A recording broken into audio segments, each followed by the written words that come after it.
I first noticed something was off on an otherwise ordinary Thursday evening. I had just returned to my small apartment, a modest two-room space I'd rented in a quiet neighborhood, and unlocked the door with the same routine I'd performed for months. Everything appeared as usual. The soft hum of the refrigerator, the faint scent of lemon from the cleaning I'd done the previous weekend, even the familiar creak of the wooden floor as I stepped inside.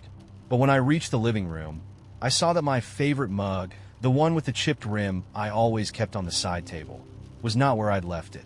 Instead, it rested on the coffee table, perfectly centered as though placed there intentionally. I paused, confused. I was certain I'd set it on the side table. I shrugged it off as my own absent-mindedness and went about unpacking my bag. The next morning, as I sipped my coffee, I noticed other small anomalies. The cushion on my armchair was slightly more plump than I remembered, and a book I had been reading lay open on the kitchen counter with a page marked that I didn't recall marking. At first, I blamed it on a restless sleep or a trick of my tired eyes. But then, over the following days, the inexplicable changes began to multiply. I'd leave a pen on the desk, only to find it later on the floor, near the door. I noticed that sometimes the light in the hallway would flicker for a split second at precisely 3:15 a.m., though nothing in my electrical system had changed. It was as if the familiar fabric of my daily routine was slowly being rewritten without my knowledge. I mentioned these odd occurrences to a few friends, expecting them to share my concern, but they all insisted I was simply stressed from work or overly tired. My landlord shrugged off my concerns as typical quirks of an old building. But deep down, I felt something else was at work, something more deliberate than mere coincidence. One night, while reviewing the entries in my journal, a habit I had developed to record my thoughts, I found that one of the pages had been altered. I had meticulously written down details of the day, yet a paragraph that I was certain I had never written had been inserted between my own scribbles.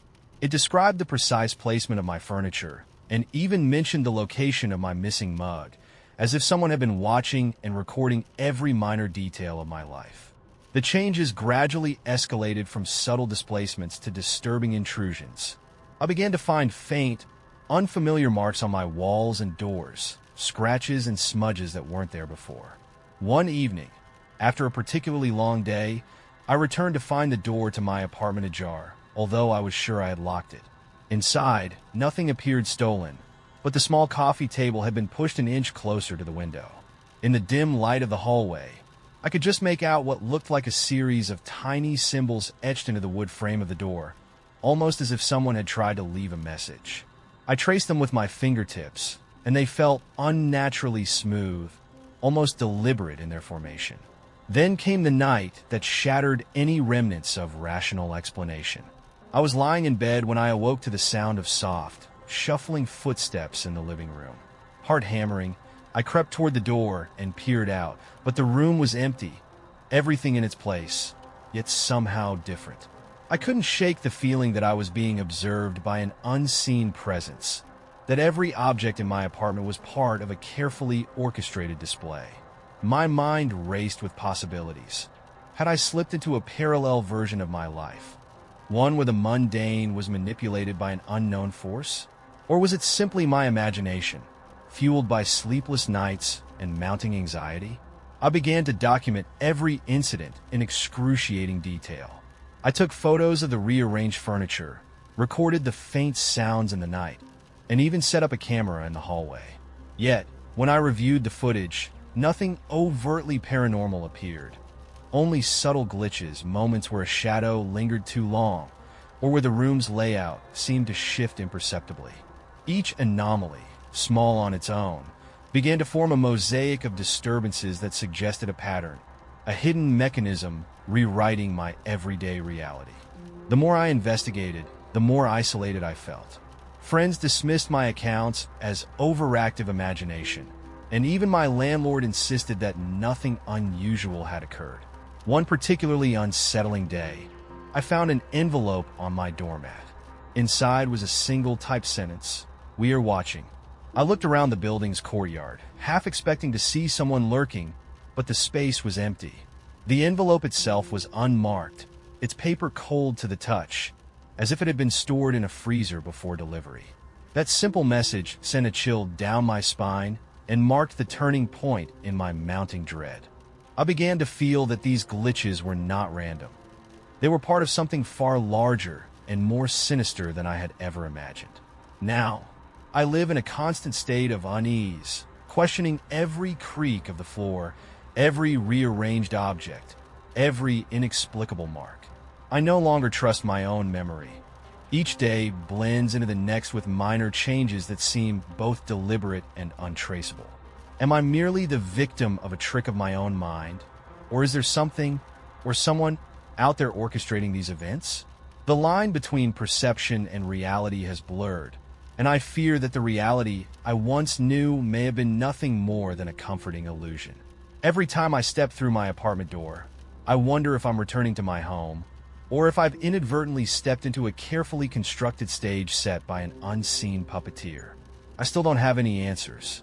I've tried to trace the origin of these changes, but each lead dissolves into a maze of contradictions and dead ends. What I do know is that I feel increasingly like a pawn in a game I never agreed to play. A game where the rules are rewritten without warning, and where the only certainty is that something much darker is at work.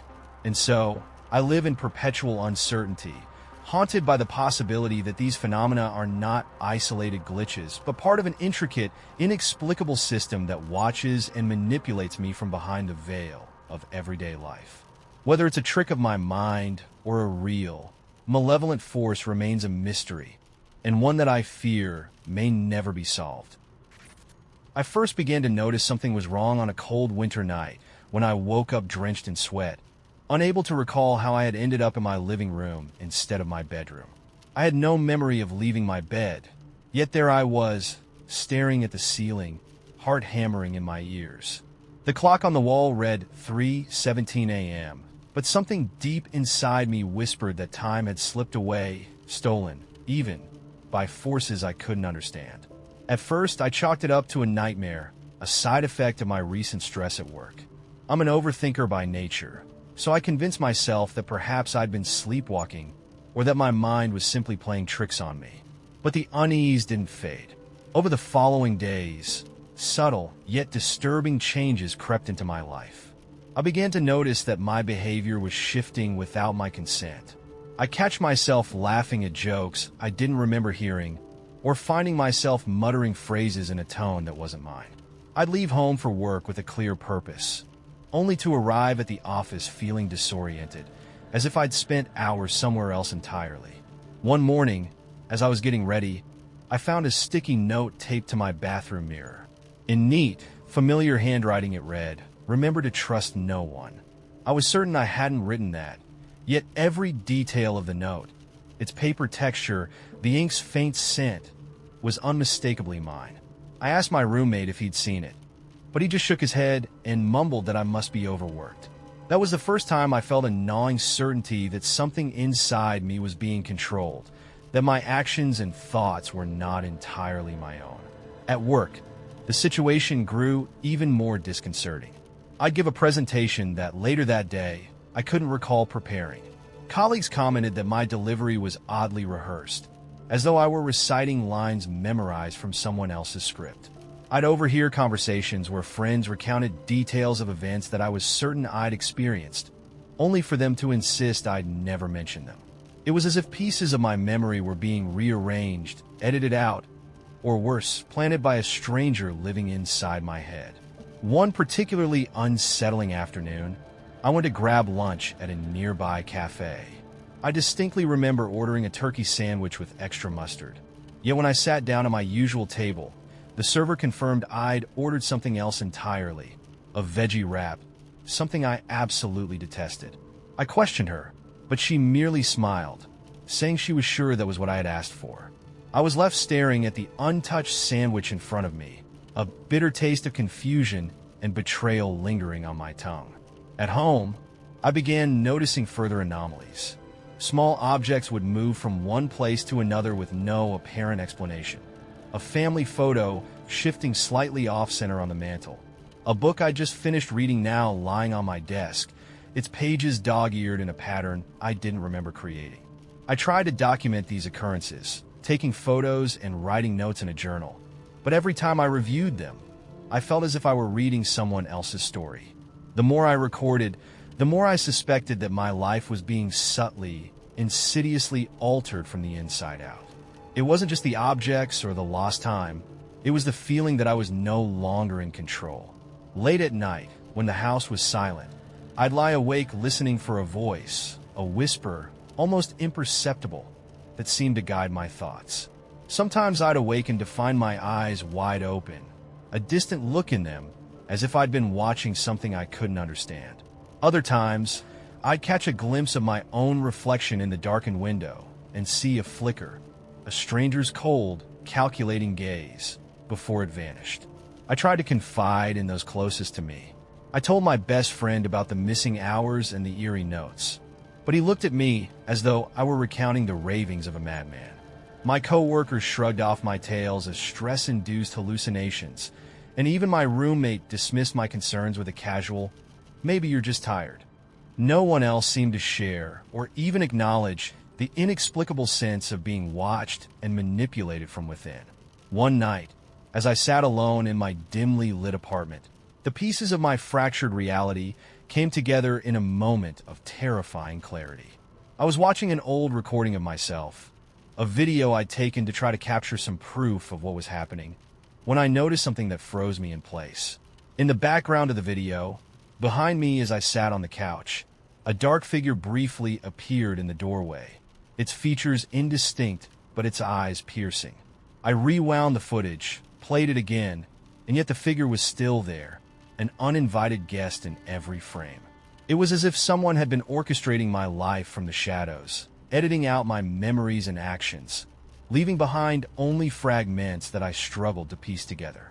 Now, as I write this, I'm plagued by a deep and unshakable dread, a fear that I am merely a puppet, my strings pulled by an unseen hand. I cannot tell if the changes I've experienced are the product of my own failing mind or if something truly malevolent is invading my very being. Every day, I wake up with a sense of violation, as if a part of me has been stolen and replaced by someone or something else. The feeling of being watched, of being controlled from within, has become my constant companion, a dark reminder that the reality I once trusted may have been nothing more than an illusion. I don't have answers, and I fear I may never uncover the truth behind these events. All I know is that I can't escape the sensation that I'm not entirely my own, that every decision, every action is part of a larger, inscrutable design. And even as I try to reclaim control, I'm left with the chilling thought that somewhere out there, an invisible force is still at work, watching, waiting, and perhaps already in control of me. I moved into a modest apartment on Elmwood a few months ago, thinking I was starting fresh in a quiet part of town. The place was unremarkable, a small unit on the third floor with creaking floors and a view of a tree-lined street. On my first day, I met my neighbor, Mrs. Keller, who greeted me warmly and even offered to help me carry a box or two. Her smile was genuine, and her conversation filled with local gossip made me feel welcome. At first, everything seemed perfectly normal, but soon I began noticing little things that didn't quite add up. It started with the furniture. I distinctly remembered placing my favorite armchair in the corner of the living room. But one evening after I'd been out, I came home to find it had shifted just a few inches away from the window. I assumed I must have moved it in my sleep or forgotten to put it back, so I adjusted it and went to bed. Then, over the following weeks, small items seemed to wander on their own. My keys, which I always left on a small tray by the door, were sometimes found in the kitchen or even on the coffee table. At first, I chalked it up to my own absent-mindedness, but the frequency began to grow. One afternoon, I was working from home when I heard a soft knock at my door. I wasn't expecting anyone, so I peeked through the peephole to see Mrs. Keller standing there with a package. "Delivery for you," she said simply. I signed for it, but when I unwrapped the box later that day, it contained a single black envelope with no return address. Inside was a typed note that read, "Everything is not as it seems." I felt a chill, but when I mentioned it to her the next time I saw her in the hallway, she just smiled and said, "Oh, sometimes mail gets mixed up." Her dismissive tone, did nothing to ease the uneasy knot forming in my stomach. Strange occurrences continued to escalate.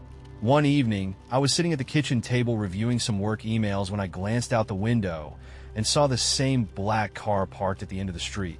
At least I thought I recognized it. The next day, I passed the same spot and the car was there again. By the end of the week, every time I left or returned, the car was always in that same position, as if it were waiting for me. I mentioned it to a coworker, but he laughed, claiming he hadn't noticed any such vehicle and that I must be imagining things. As days turned into weeks, my sense of reality began to shift. I started to feel that time itself was slipping away. I would finish a task, only to find later that several hours had passed without any recollection of what I'd been doing. I'd leave my apartment with a clear plan in my head, only to return home confused about the events of the day. My calendar was filled with gaps, empty spaces where events should have been, as if time were being erased bit by bit.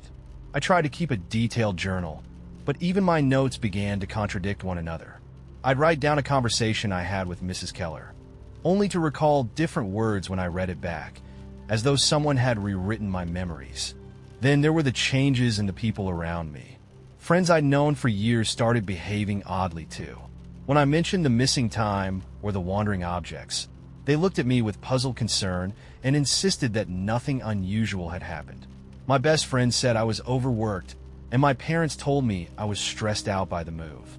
But every time I looked in the mirror, I couldn't shake the feeling that I wasn't entirely alone. In the reflection, there was sometimes a flicker, a shadow behind me that wasn't my own. Once, late at night, I swore I saw a pair of eyes watching me from the darkened corner of my living room. I turned on the light, but there was nothing there except my own trembling silhouette. One rainy evening, when the world outside my window was awash in silver light, I returned home to find my apartment door slightly ajar. My heart pounded as I stepped inside, only to see that everything appeared unchanged, except that the hallway wall now bore a series of faint, almost imperceptible scratches. I ran my hand over the wall and felt the roughness of shallow gouges, as though someone had been dragging a sharp object across it. I called out, but the only answer was the sound of rain on the roof. When I later asked Mrs. Keller if she'd seen anything unusual, she simply said, "I wish I knew what you're talking about," before quickly moving on as if embarrassed by the conversation. Now, as I sit here writing these words on a stormy night, I'm haunted by the feeling that I've become trapped in a world that's subtly but unmistakably changing. The familiar has turned alien, and every object, every encounter, seems laden with a hidden message that I can't quite decipher. I've tried to find a logical explanation: stress, lack of sleep, a trick of my mind, but the evidence is undeniable. The changes aren't random.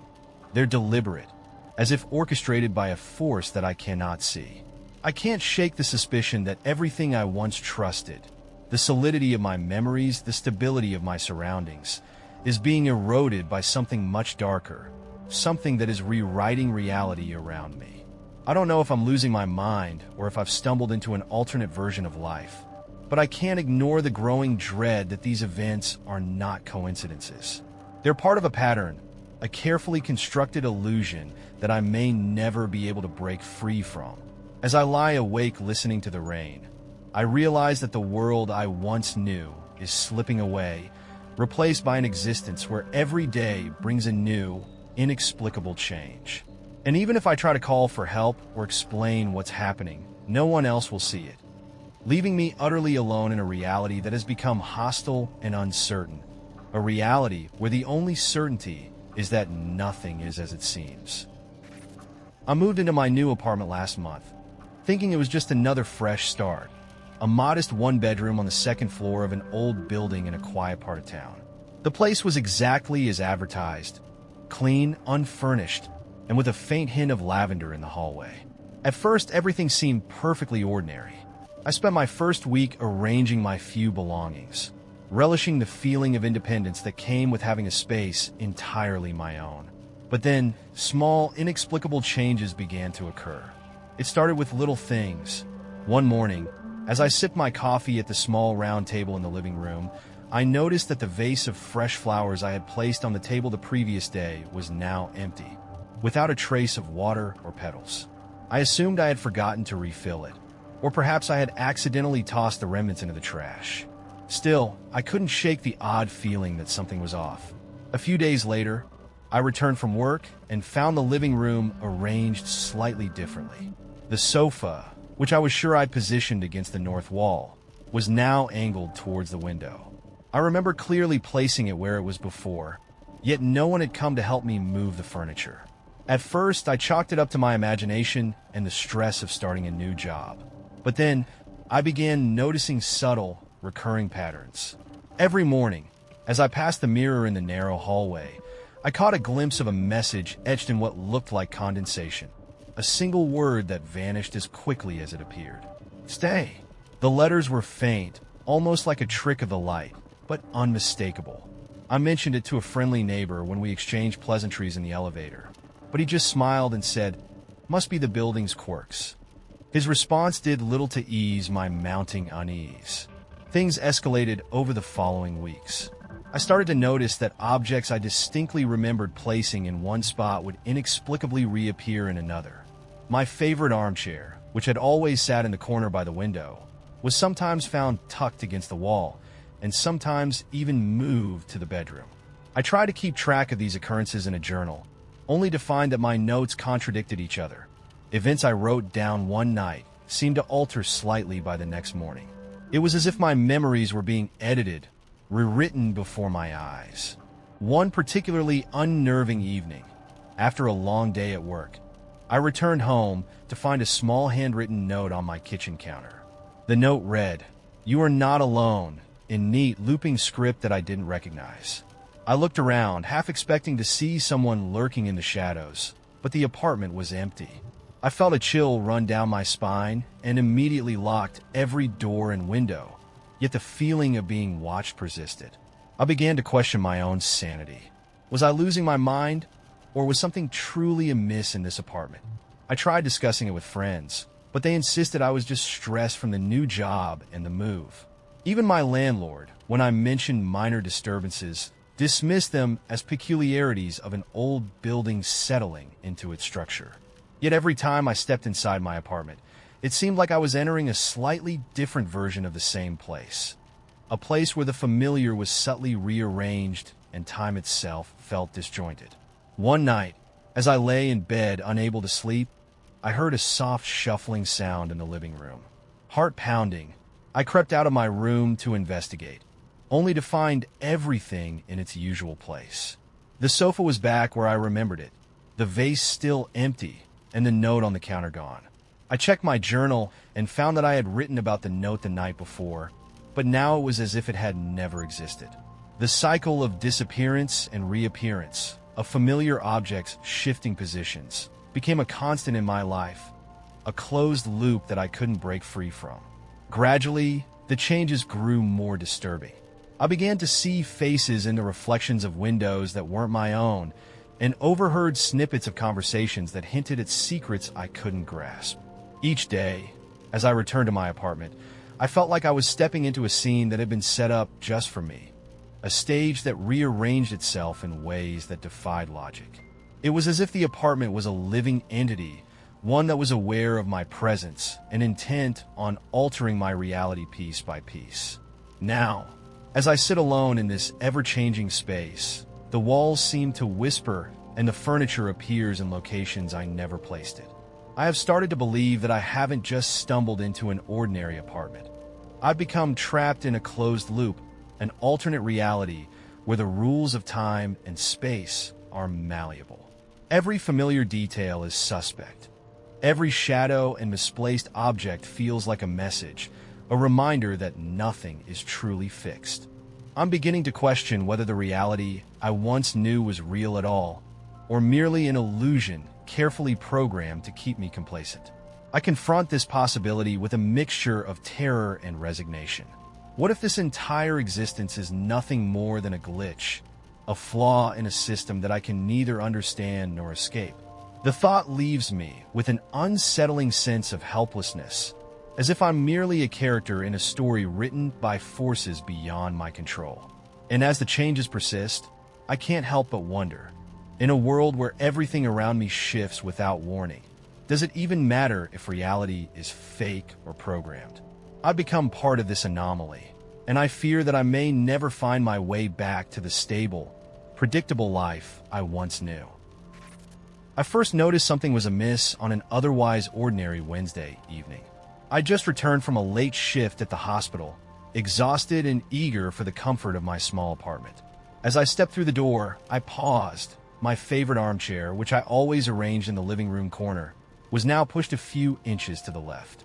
I could have sworn I had left it exactly where it always was. I brushed it off as a trick of my tired eyes and went to make some tea. Later, while sitting at my kitchen table, I reached for the sugar bowl that I always placed in the center of the table, only to find it slightly off-center, as if someone had nudged it during my absence. At first, I told myself that I must have forgotten where I put it, but a lingering unease took hold of me. Over the next several days, the subtle discrepancies multiplied. I began to notice that small household items, my keys, my remote control, even a framed photo on the mantel, appeared in slightly different places than I remembered leaving them. One morning, I found a note scribbled on a sticky pad that read, "Look closer," tucked into the pages of a book I'd been reading. I asked my roommate about it, but she insisted she hadn't seen any note, and our apartment looked exactly as it had the day before.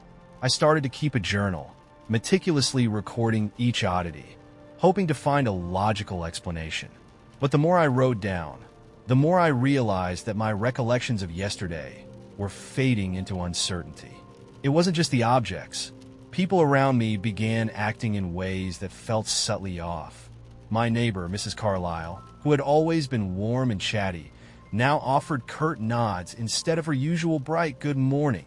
When I mentioned it to her, she smiled politely and insisted everything was fine, as if nothing had changed. Even at work, my colleagues seemed to follow the same routines, yet I began to catch them repeating phrases in a slightly different tone, or using words that felt foreign to the way they'd always spoken. I once overheard a coworker comment on how strange it was that my lunch, which I had carefully packed the night before, looked exactly the same on the table in the break room, despite me having taken it out and put it away earlier. When I asked if anyone else had noticed, they all laughed it off as my imagination running wild. The feeling of disorientation grew stronger. I started to question whether these changes were real or if my mind was simply playing tricks on me. In the dead of night, I'd lie in bed and hear faint shuffling sounds in the hallway, as if footsteps echoed a pattern I couldn't quite discern. I'd glance at the clock and swear that the minute hand was moving backwards for an instant before resuming its normal pace. My dreams became a blur of repeating scenes, each one a distorted replay of the day's events, as though my memories were being edited like a corrupted video file. One evening, desperate for answers, I set up a camera in my living room. I left it running overnight, determined to catch whatever was causing these anomalies. The next morning, I reviewed the footage with trembling hands.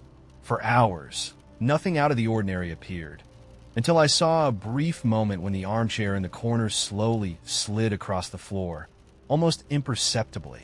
When I rewound the clip, the movement was there again, but no shadow or figure accompanied it. It was as if the chair had been nudged by an unseen force. I replayed the clip repeatedly, each time hoping for clarity, but the explanation remained elusive. I began to share my experiences with friends and family, but they all insisted that nothing was wrong. My best friend, who knew me better than anyone, told me I was stressed and that I needed to get more sleep. My parents brushed it off as an overactive imagination spurred by the pressures of my new job. Even the police, when I mentioned the inexplicable events, said there was no evidence of a break-in or any criminal activity. It felt like I was trapped in a loop where my reality was being quietly rewritten and no one else could or would see it. One particularly unsettling incident solidified my worst fears. I returned home one rainy night to find the door slightly ajar, though I was certain I had locked it. I stepped in cautiously, and in the dim light, I noticed faint, unfamiliar symbols etched along the doorframe. They were subtle, almost blending into the wood grain, but unmistakably deliberate. My heart pounded as I ran my fingers over the markings, and I felt a cold shiver course through me. I called out for my roommate, but her response was delayed, as if she hadn't heard me at all. When she finally appeared, her expression was blank, and she acted as though nothing had happened. I tried to explain what I had seen, but she shook her head and insisted I was imagining things. Now, as I write these words, I can't shake the feeling that I am the only one perceiving these changes. Every day, as I step into my apartment, I'm greeted by the same familiar walls and furniture. But something is off, like a subtle distortion overlaying reality. The more I try to piece together the puzzle, the more I feel like I'm being pulled into an alternate version of the world I once knew. I've begun to suspect that my surroundings are shifting imperceptibly, that the life I thought was solid and unchanging is merely a facade. I'm left with an enduring question that haunts every waking moment.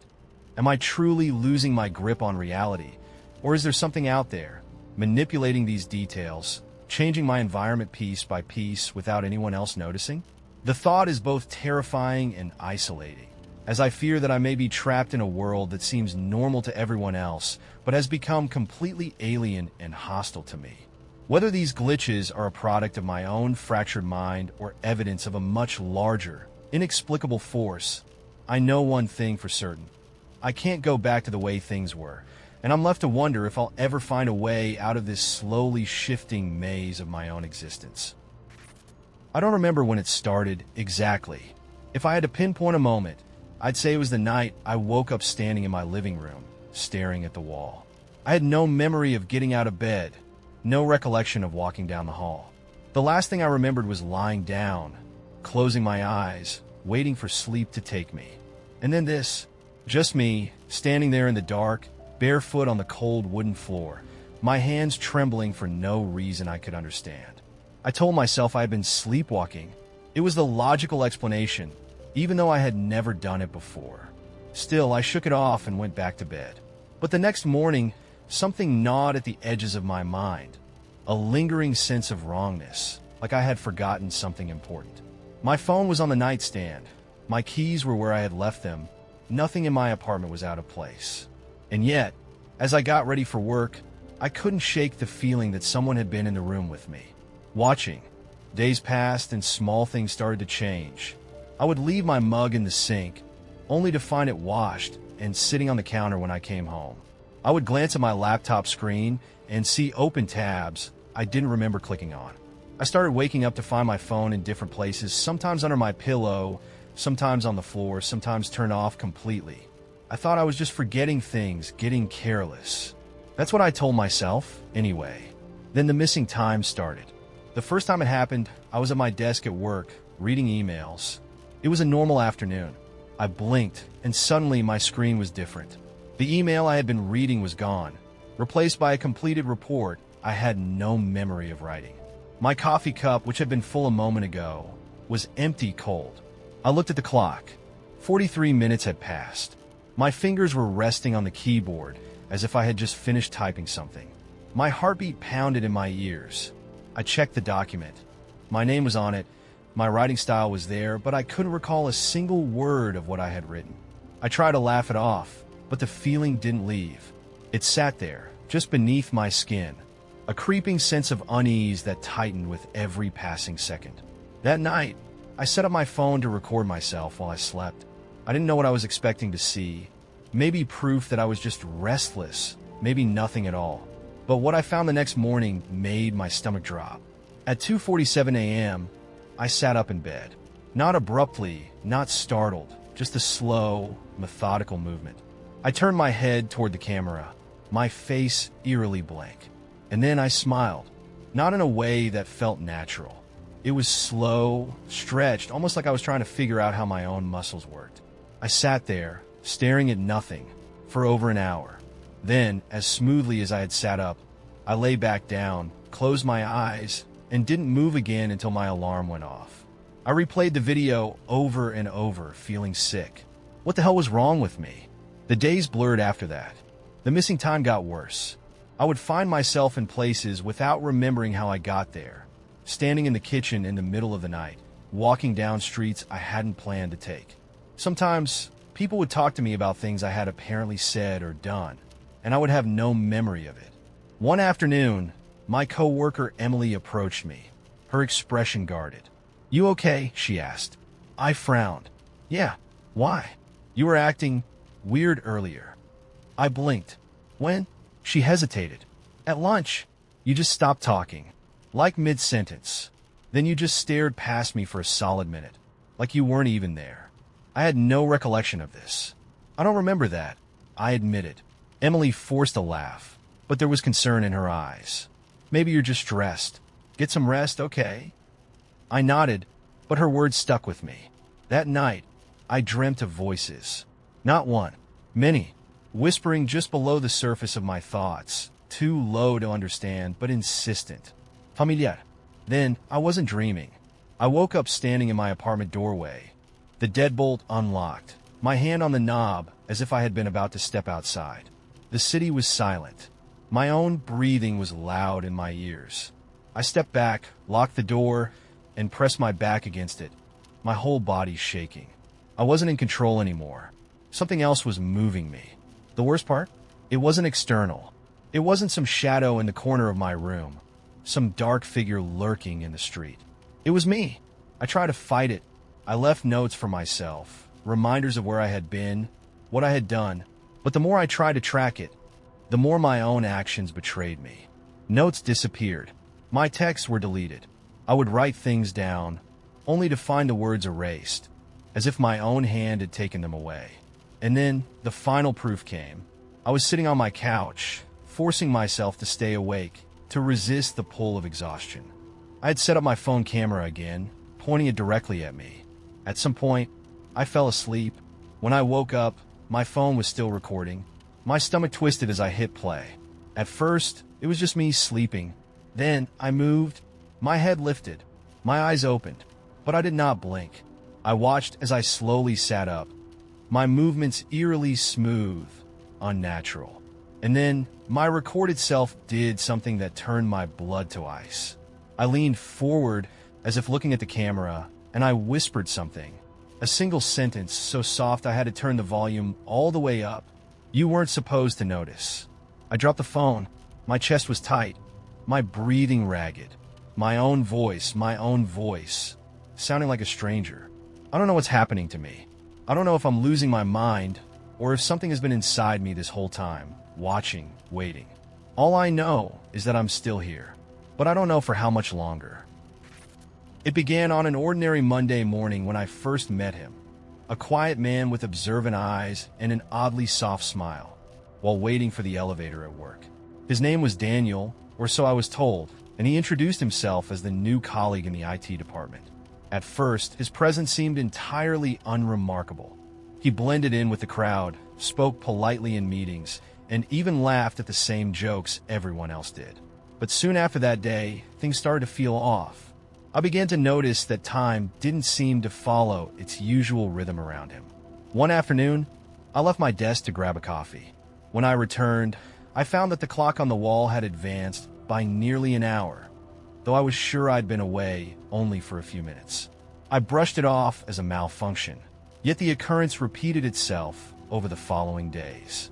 Even more unsettling was the feeling that I was losing chunks of time, moments that I could not recall, as if I had slipped into a void and reappeared without explanation. At work, Daniel kept appearing in the most unexpected places. I'd see him in the break room at the exact moment I was about to head to a meeting, or in the hallway just as I was leaving for lunch. Each encounter was brief, yet each time his appearance was slightly different. One day, he wore a dark sweater and had his hair neatly combed to one side. The next, I caught a glimpse of him with unkempt hair and a look of urgency in his eyes, as if he had just stepped out of a crisis. I began to suspect that he wasn't simply the same person each time, even though every description matched his features too precisely. It was as if Daniel was an ever-shifting constant, a man whose essence persisted while his details morphed like pixels in a corrupted file. Things took an even stranger turn when I started finding small discrepancies in my own memories. I recalled having long conversations with him about trivial matters. Yet when I mentioned these talks to colleagues, they insisted I'd never spoken to anyone by that name. I found old notes on my desk with Daniel's name scribbled in my handwriting. Notes I couldn't remember writing, and emails with meeting details that I swore I had never scheduled. It was as if my past was being edited in real time, rearranged by some unseen hand. I even began to notice that objects in my workspace would subtly change their positions overnight. A mug that I always left on the same corner of my desk would be shifted to the opposite side, where a stack of reports would be neatly reordered in a way that defied my memory.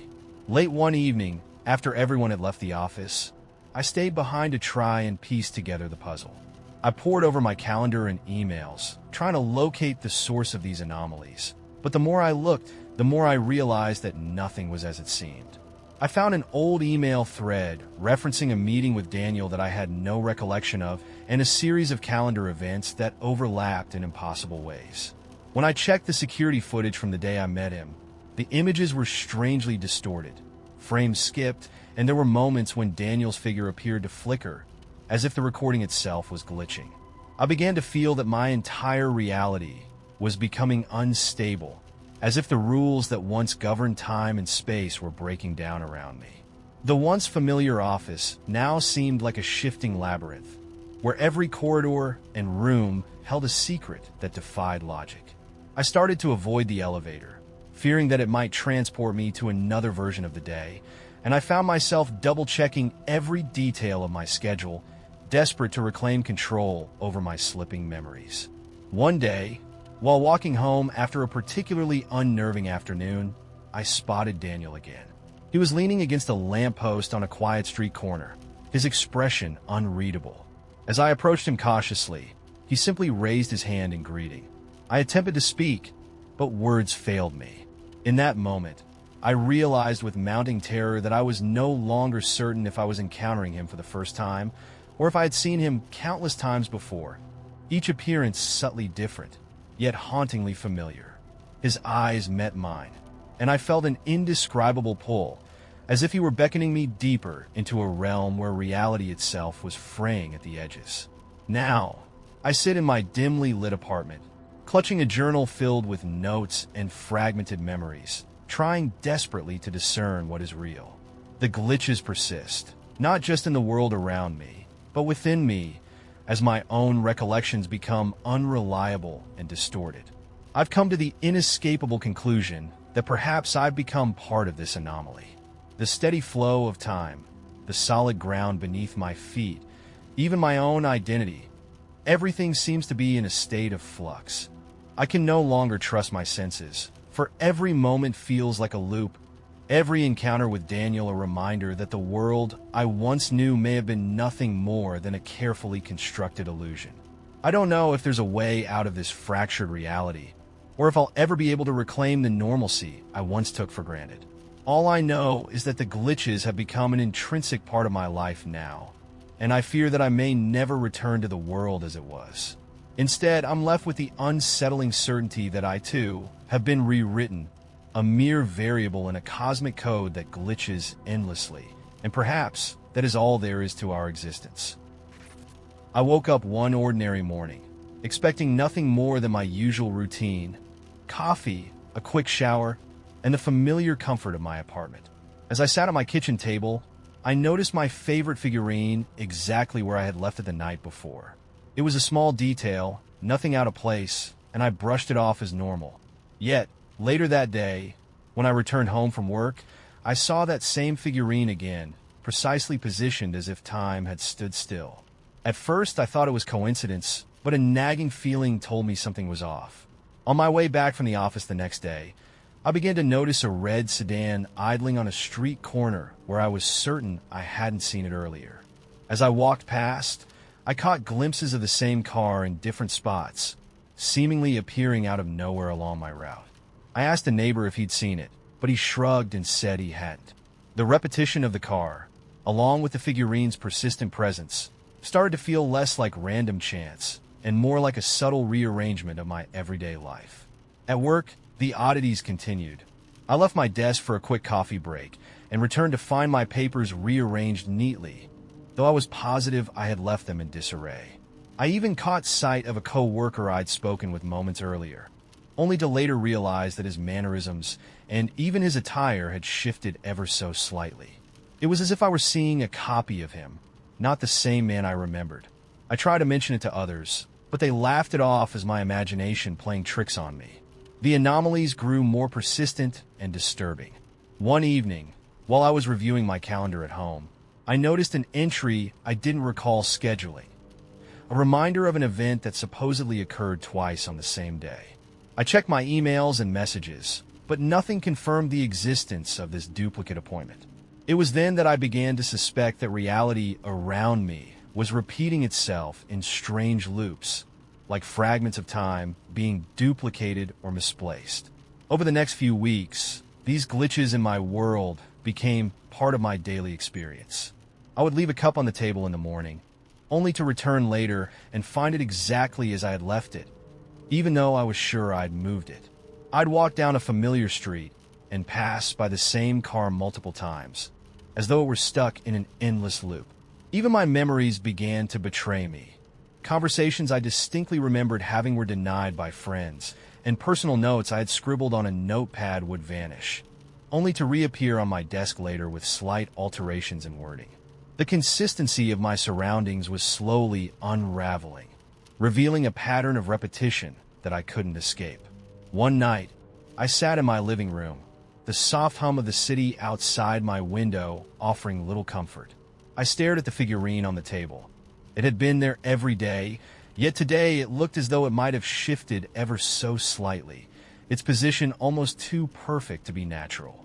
I began to wonder if these glitches were isolated incidents or part of a larger system, a hidden mechanism rewriting reality bit by bit. I documented every odd occurrence in a journal, trying to piece together the puzzle. But the more I recorded, the more it seemed that my life was slipping into a loop of subtle inconsistencies. Then came the day when the glitches felt overwhelming. I was walking home from work when I encountered the red sedan once again, parked under a street lamp. As I approached, the car's door opened and a figure stepped out.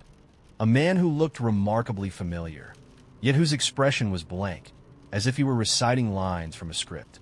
I tried to speak, but the words died in my throat as he simply nodded at me and walked away, disappearing into the night. In that moment, I felt a chill of recognition and dread, as though I were witnessing the same scene played out over and over with only minor variations each time. Now, as I sit alone in my dim apartment, the accumulated glitches of my world pressing in on every side, I can no longer ignore the unsettling possibility that nothing is as it seems. The repeated details, the figurine, the red sedan, the shifting conversations, even the altered memories, form a pattern that hints at a reality far more fluid and fragile than I ever imagined. I'm beginning to suspect that I'm no longer just an observer in my own life, but rather a participant in a vast, unexplainable anomaly. The idea that reality might be fake, programmed, or perpetually glitching leaves me with a deep, unshakable unease. In confronting these patterns, I'm forced to ask, does it even matter if the world is nothing more than an illusion? Or have I become an integral part of this endless loop, destined to live in a reality that repeats and shifts with every passing moment, with no escape in sight? I woke up on what I assumed was a typical Tuesday, though the morning light seemed a touch too bright and the silence in my apartment a bit too heavy. I went about my routine, coffee, shower, a quick scroll through my phone, when I noticed the first anomaly. My wall calendar, always impeccably organized, displayed yesterday's date twice. I stared at it, convinced I must have misremembered, but the date was undeniably repeated. I shrugged it off as a minor error, nothing more than a glitch in the calendar app or a printing mistake. Leaving for work, I took the usual route down Maple Street. As I passed by the corner store, I caught sight of a man in a blue jacket who I was sure I had already greeted that morning. His presence was oddly familiar, as if I'd seen him before in a different context, yet I had no recollection of meeting him until just now. I exchanged a nod with him, and he returned a smile that seemed to hint at shared secrets. The moment was fleeting, but it left a lingering impression of déjà vu that I couldn't shake. At the office, things started to feel even more off-kilter. My desk, which I remembered leaving exactly as I had arranged it the previous evening, was slightly rearranged. My stapler now perched atop a stack of folders. My notepad turned to the wrong page. I asked a co-worker if she had touched my things, but she looked at me as if I were mistaken. "This is your desk, isn't it?" she said, her tone neutral. I could tell she didn't see anything amiss, yet deep down, I knew that something had shifted. During lunch, the conversation around me repeated in a peculiar loop. I was sitting in the break room when I overheard snippets of a discussion about weekend plans. The same lines were repeated word for word by different groups in the room, as if the conversation had been pre-recorded and played on a loop. I found myself smiling uncertainly, half amused and half worried that I was the only one noticing the odd repetition. When I mentioned it to a friend later, he laughed and said I was overthinking, a harmless quirk of a busy day. The glitches grew subtler as the day wore on. In a meeting, I glanced at the clock and felt certain that time was bending. The meeting lasted only 15 minutes, yet when I checked my calendar afterward, I found a gap of nearly an hour. I asked around, but no one else mentioned any discrepancy. Later, on my commute home, I noticed that a billboard I had seen countless times was now displaying a completely different image, a cryptic symbol I couldn't decode.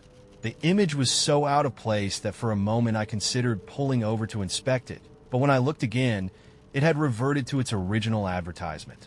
At home that evening, the cumulative effect of these small, inexplicable changes began to wear on me.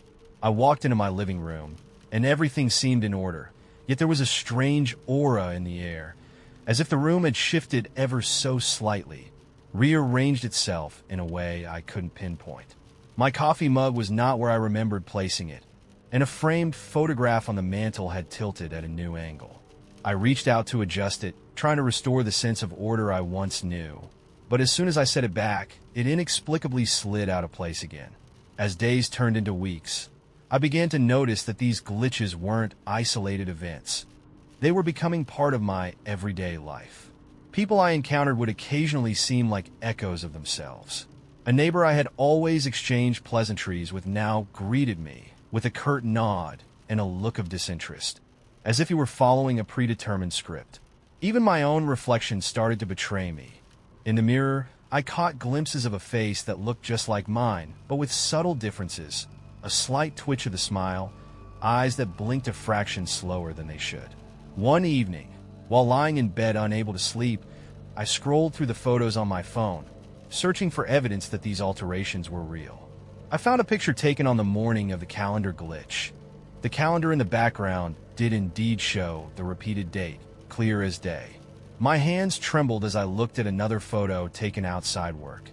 The same man in the blue jacket stood behind me in the reflection of a store window, his face unmistakable and yet unplaceable.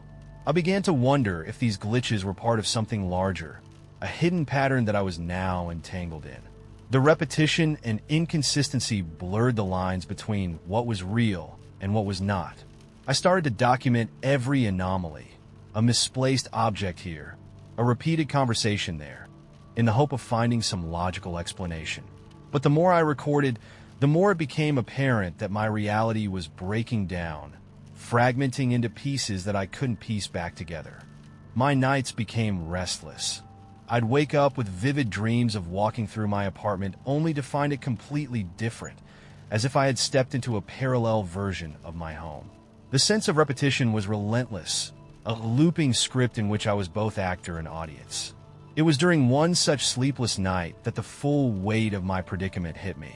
I sat at my desk, the glow of the computer screen illuminating a room that felt both familiar and alien. As I scrolled through my journal of glitches, a realization settled in like a stone in my chest. These events weren't random anomalies. They were deliberate edits in the fabric of my life, as if someone or something was reprogramming reality itself. The notion was both terrifying and strangely liberating. I was no longer living in a fixed, predictable world. Instead, I had become part of a malfunctioning system, caught in a loop that I could neither control nor escape.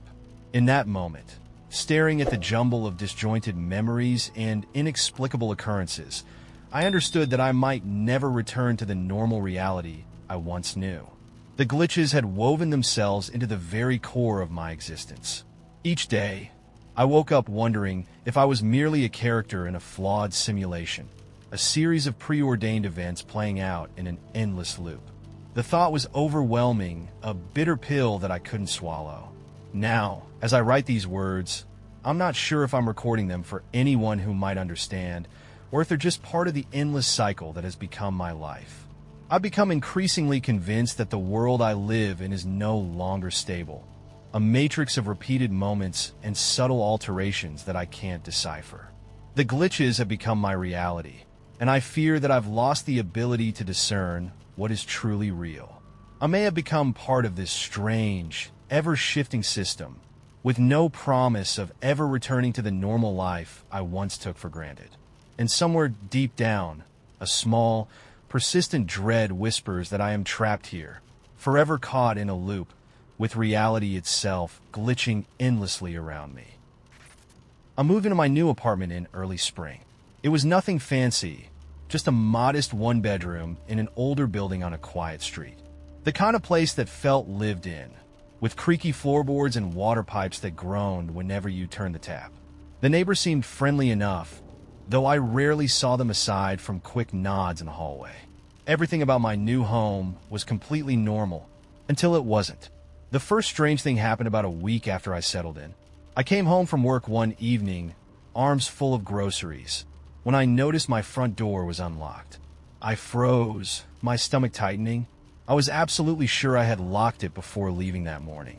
Slowly, I pushed the door open, expecting to find my apartment ransacked. But nothing was out of place. My wallet, my laptop, even the spare cash I kept in a kitchen drawer. Everything was exactly where I had left it. Still, the feeling that something was off lingered in the back of my mind. Maybe I had just forgotten to lock up in my rush to leave. That was the logical answer, right? The second incident happened a few days later. I had just stepped into the hallway to throw some trash down the chute when I saw my downstairs neighbor, Mr. Thompson, standing by the elevator. He was an older man, maybe in his 60s, with a gray beard and tired eyes. He had been friendly when we first met, telling me if I ever needed anything, I could knock on his door. That night, though, he looked different. His eyes were wider, almost unblinking, and his lips were slightly parted, as if he was about to say something, but never did. "Evening," I said, trying to shake off the unease creeping up my spine.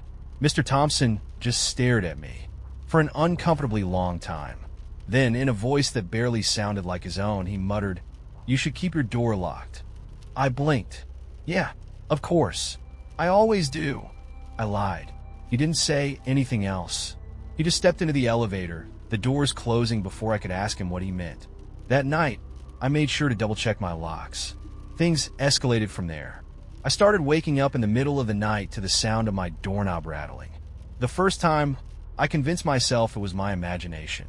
Maybe the building just settled weirdly, or I had dreamed it. But then it happened again, and again. The sound was unmistakable, someone trying to turn the knob, slowly, as if testing to see if it would open. I started keeping a knife by my bedside, my pulse hammering in my ears whenever I heard the faint, deliberate movements. One night, I finally worked up the nerve to check. I crept out of bed and tiptoed toward the door, my hands clammy with sweat. I pressed my eye to the peephole, expecting to see nothing. But there was something, a figure, standing just beyond the reach of the hallway light, barely visible. I couldn't make out a face, just the vague outline of a person. My breath hitched as I watched the shadowy figure stand there, unmoving. And then, slowly, almost mockingly, they lifted a hand and waved. I stumbled back, heart pounding, my hands shaking as I reached for my phone. By the time I found the courage to look again, the hallway was empty. I didn't sleep that night. The next morning, I went straight to my building manager, demanding to know if the security cameras had caught anything. He looked confused, even slightly amused, like he thought I was overreacting. "There's no camera facing your door," he said with a shrug. "You sure you didn't dream it?" I knew what I had seen, but I could already tell arguing would get me nowhere. Then there were my neighbors. They had always been friendly before, but suddenly they were different. Distant. If I passed them in the hallway, they wouldn't make eye contact. Conversations that had once been casual and polite were now clipped, hurried. One evening, I ran into a woman from down the hall, someone I had chatted with a few times, and as soon as she saw me, her face went pale. "Are you okay?" I asked, frowning. She opened her mouth, hesitated, then shook her head. I have to go." She turned so abruptly that she nearly tripped over herself. I stood there, staring after her, the knot of anxiety in my stomach tightening. Something was wrong, and I was the only one who seemed to notice. Then the worst thing happened. I came home late one night after visiting a friend, exhausted but relieved to be out of the apartment for a while. As I stepped into the hallway, I felt it immediately. That presence, the one I had felt so many times before. I turned my head slightly, and there at the far end of the hallway was a figure. Not moving, not walking, just standing there, facing me. Every instinct in my body screamed at me to run, but I was frozen in place. The hallway lights flickered, casting long, shifting shadows against the walls. And then, in the silence, I heard it. A whisper, not out loud, not something I heard with my ears, but something that pressed into my mind like a cold hand gripping the back of my neck. "You don't belong here." I sucked in a shaky breath, forcing myself to move. I turned, bolted to my apartment, and slammed the door behind me. My hands were shaking so badly I could barely lock it. I didn't sleep that night. The next morning, I made the decision to leave. I didn't care how ridiculous I looked or how paranoid I seemed. I wasn't staying there another night. I packed my bags in a frenzy, my skin crawling as I heard the faintest sound of something scraping against my front door. By the time I was ready to go, the hallway was empty. There was no shadowy figure, no watching eyes, but I could feel something there, waiting. I moved out that same day. I never found out what was happening in that building. I never got an explanation for the rattling doorknob, or the whispers, or why my neighbors suddenly acted like I didn't exist. All I know is this: whatever was in that place, it knew me, and it did not want me there. To this day, I can't shake the feeling that leaving wasn't really my choice. It was theirs. I've always been the kind of person who values routine.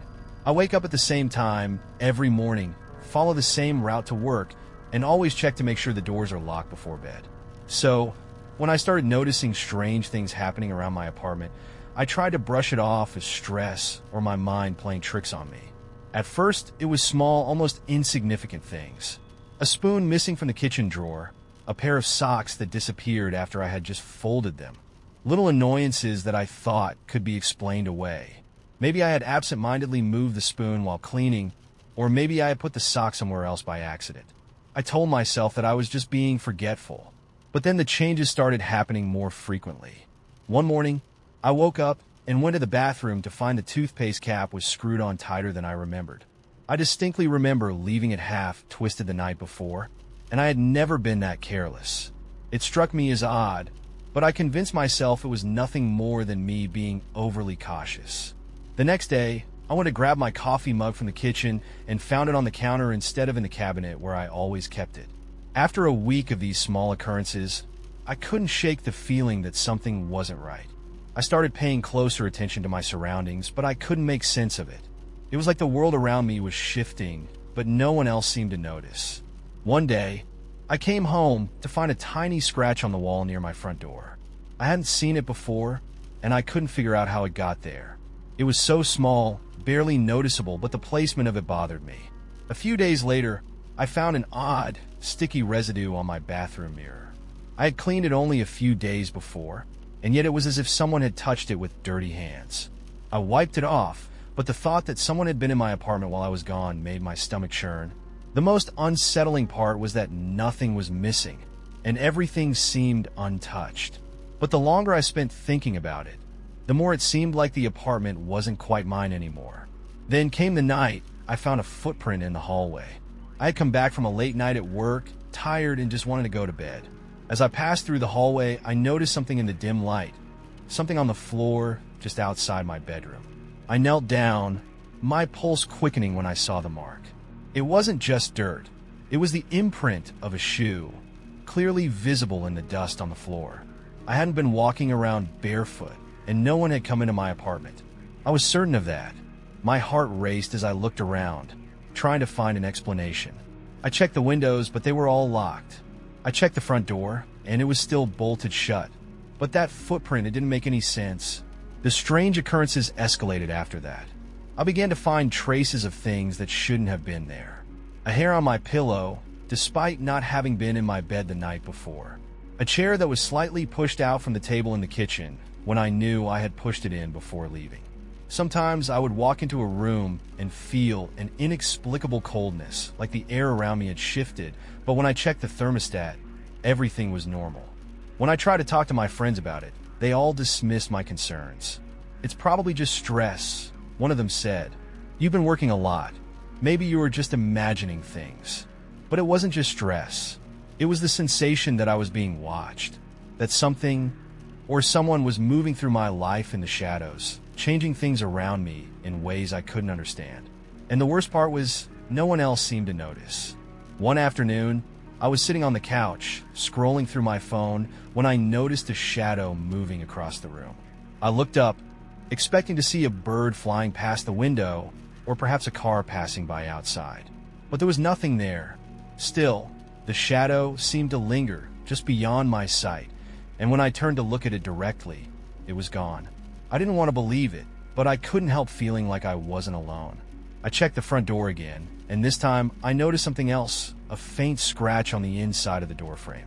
It wasn't deep, just a thin line, but it was new. I ran my fingers over it, feeling the smooth edges of the mark. My heart raced. I knew it hadn't been there before. I had checked this door frame countless times, and I would have noticed a scratch like that. The final straw came when I woke up one morning to find my living room completely rearranged. My coffee table had been moved several inches to the left, and the couch was facing the opposite direction. I was certain I had left everything in its place the night before.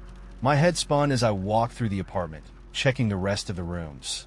Everything was just slightly out of place, like someone had been in here, moving things around when I wasn't looking. But the more I thought about it, the more impossible it seemed. There were no signs of a break-in. Nothing was missing.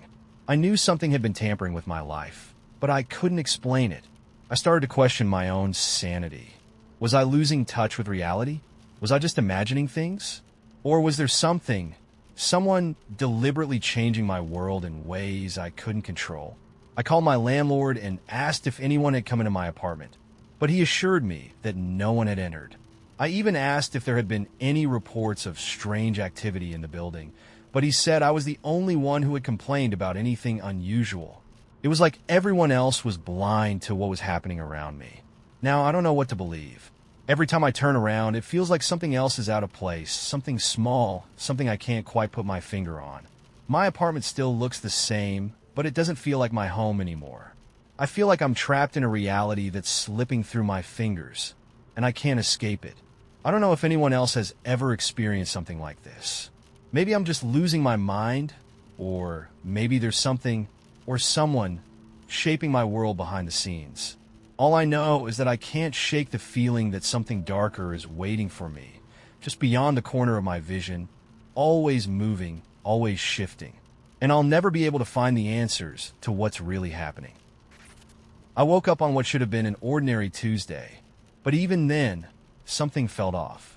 The morning light filtered through my curtains, and I sat up in bed, trying to shake a lingering sense of déjà vu. I couldn't pinpoint it, a subtle, nagging feeling that the day had already happened. That time was folding in on itself. I shrugged it off as a half-remembered dream and went about my routine. After a quick shower and a cup of coffee, I left for work. The bus stop was unusually quiet, and as I waited, I noticed a man in a dark coat who seemed to be watching me intently. I recognized him. He was Mark, an old friend from college. But Mark had always been jovial, warm, and today he stood there with a blank expression, his eyes following me with an intensity that chilled me. I greeted him with a cautious smile, but he only nodded and then, without a word, disappeared into the crowd. I chalked it up to an off day for him, but the encounter left an uneasy impression. At work, everything seemed normal. Emails, meetings, the steady hum of office chatter, but the feeling of unreality persisted. I glanced around the conference room during a meeting and caught a glimpse of my reflection in the window. For a split second, the reflection showed a version of me with tired eyes and disheveled hair, an image that didn't match my well-groomed appearance just moments before. I blinked, and the reflection snapped back to normal. I told myself it was a trick of the light or my mind playing games. The day trudged on. Yet by the time I left the office, I began to notice subtle changes in my surroundings. The streets I walked on seemed familiar, yet slightly different. A lamppost that I had always seen was now painted a strange shade of green instead of its usual silver, and a storefront sign read Lunex, where I was sure it had once said Luna. I stopped to look, convinced that I was misremembering, but deep down, I felt certain that reality had shifted, as if someone had tampered with the fabric of time. When I got home, I found my apartment in a state that was both comforting and alien. The furniture was arranged exactly as I'd left it the night before, yet there was an imperceptible change. The couch was now angled slightly differently, and a small framed photograph on the wall was turned sideways. I picked up the frame, stared at it, and then set it back down, hoping it was simply my imagination. But then I heard it, a faint, almost imperceptible hum coming from the hallway, like a whispered repetition of a note that had long faded. It sent shivers down my spine. Over the next few days, the glitches grew bolder. I would be in the middle of a conversation with a friend, and suddenly, they would repeat a sentence as if it were on a loop. When I asked, they shrugged it off, insisting I must have misheard. In my apartment, objects began moving on their own. A mug that I was sure I left on the kitchen counter was found on the floor in the morning, and my keys, always in the same dish, had shifted positions overnight. I began to record these incidents, taking photos and jotting down notes. But every time I reviewed them, everything looked perfectly ordinary, as if nothing had happened at all. One evening, I was sitting at my desk when I heard a soft knock on my door. I opened it to see Mark again, standing there with that unnerving, expressionless face. "We need to talk," he said in a monotone voice that sent chills through me.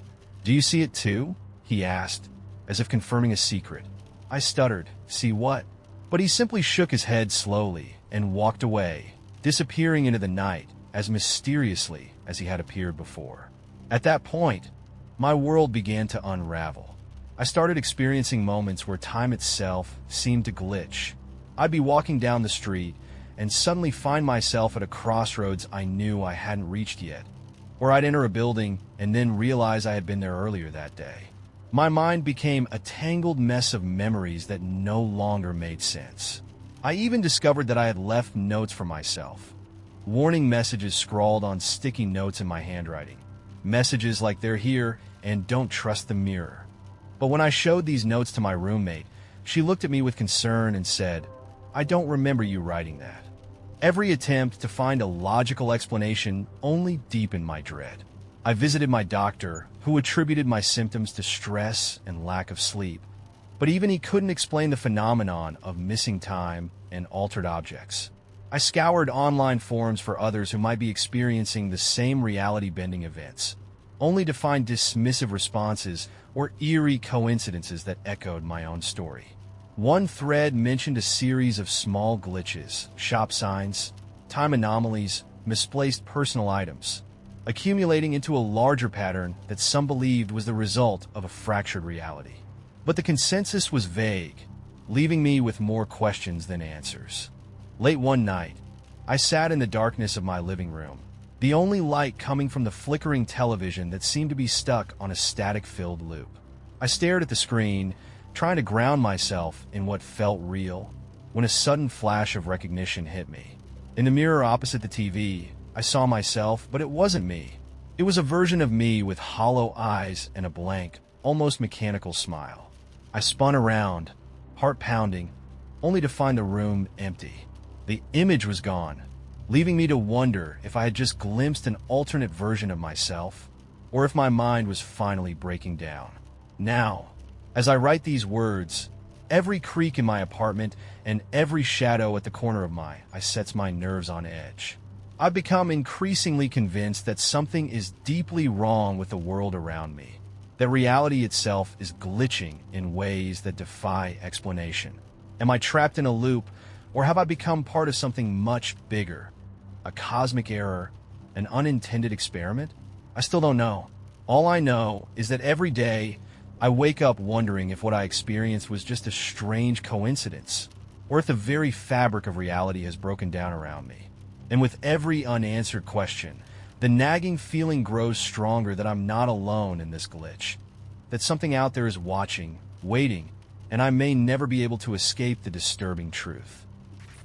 I first met him during a layover in a city I barely knew, a brief encounter that I initially dismissed as nothing more than a pleasant twist of fate. I was waiting at a crowded airport lounge when he struck up a conversation. His name was Michael, and he had a disarming smile paired with an easy, conversational manner that made it seem like we'd been friends for years. He asked about my travels, complimented my choice of book, and even mentioned details about the city's best-kept secrets. At first, his interest seemed genuine, a kind, if curious, stranger sharing travel tips with a fellow wanderer. I left the lounge that day feeling oddly buoyant, as though fate had introduced me to someone who would make my journey even more interesting. But as the days passed, what had initially seemed like serendipity began to take on a more disquieting shape. On the second day of my trip, I found myself wandering through a bustling market when I noticed him again. He was standing a few feet away, smiling politely as he browsed through the same assortment of trinkets. I couldn't recall ever having seen him outside the airport lounge, yet here he was, unannounced, uninvited, but unmistakably there. I greeted him with a tentative hello, and he mentioned that he had been hoping to run into me again, casually remarking, "I always seem to find you wherever you go." His tone was light, almost playful, but beneath it lay a hint of something more calculated, something that made my skin crawl. Over the next few days, his appearances became more frequent and disturbingly precise. I began to notice him in places I hadn't even thought to frequent. Near the quiet back entrance of a museum I decided to visit after hours, outside the small diner where I grabbed an early breakfast, even on the train ride back to my hotel. Each time, he was impeccably dressed, his expression as friendly as ever. Yet his questions grew increasingly intimate. One afternoon, while I was sitting in a small park trying to enjoy a moment of solitude, he ambled up and commented, "You seem lost in thought. Was it the memory of that conversation you had earlier at the lounge?" I was taken aback. I hadn't mentioned any such conversation to anyone, let alone a stranger. How could he possibly know that detail? It wasn't long before I realized that Michael's recollections extended beyond casual chit-chat. A few days later, I received a text message on my phone from an unknown number. It was a short note. "I remember you saying you hated the taste of bitter coffee. I hope today's brew is sweeter." I stared at the message in disbelief. I had mentioned that in passing during one of our conversations, but I'd assumed it was forgotten in the rush of travel. Yet here it was, as if he'd recorded every word I uttered. My initial reaction was to laugh it off as a harmless coincidence, until I started noticing that he seemed to know my schedule as well. On the morning I planned to visit a local art gallery, I received a postcard, mailed anonymously, featuring a vague sketch of the building and a single phrase, "I know you're here." The artistry was unrefined, but the message was chilling. As each encounter unfolded, the details grew ever more personal and invasive. One evening, I returned to my hotel room to find a small envelope slipped under my door. Inside was a handwritten note. "I know the places you go, the things you hide. There's beauty in your secrets."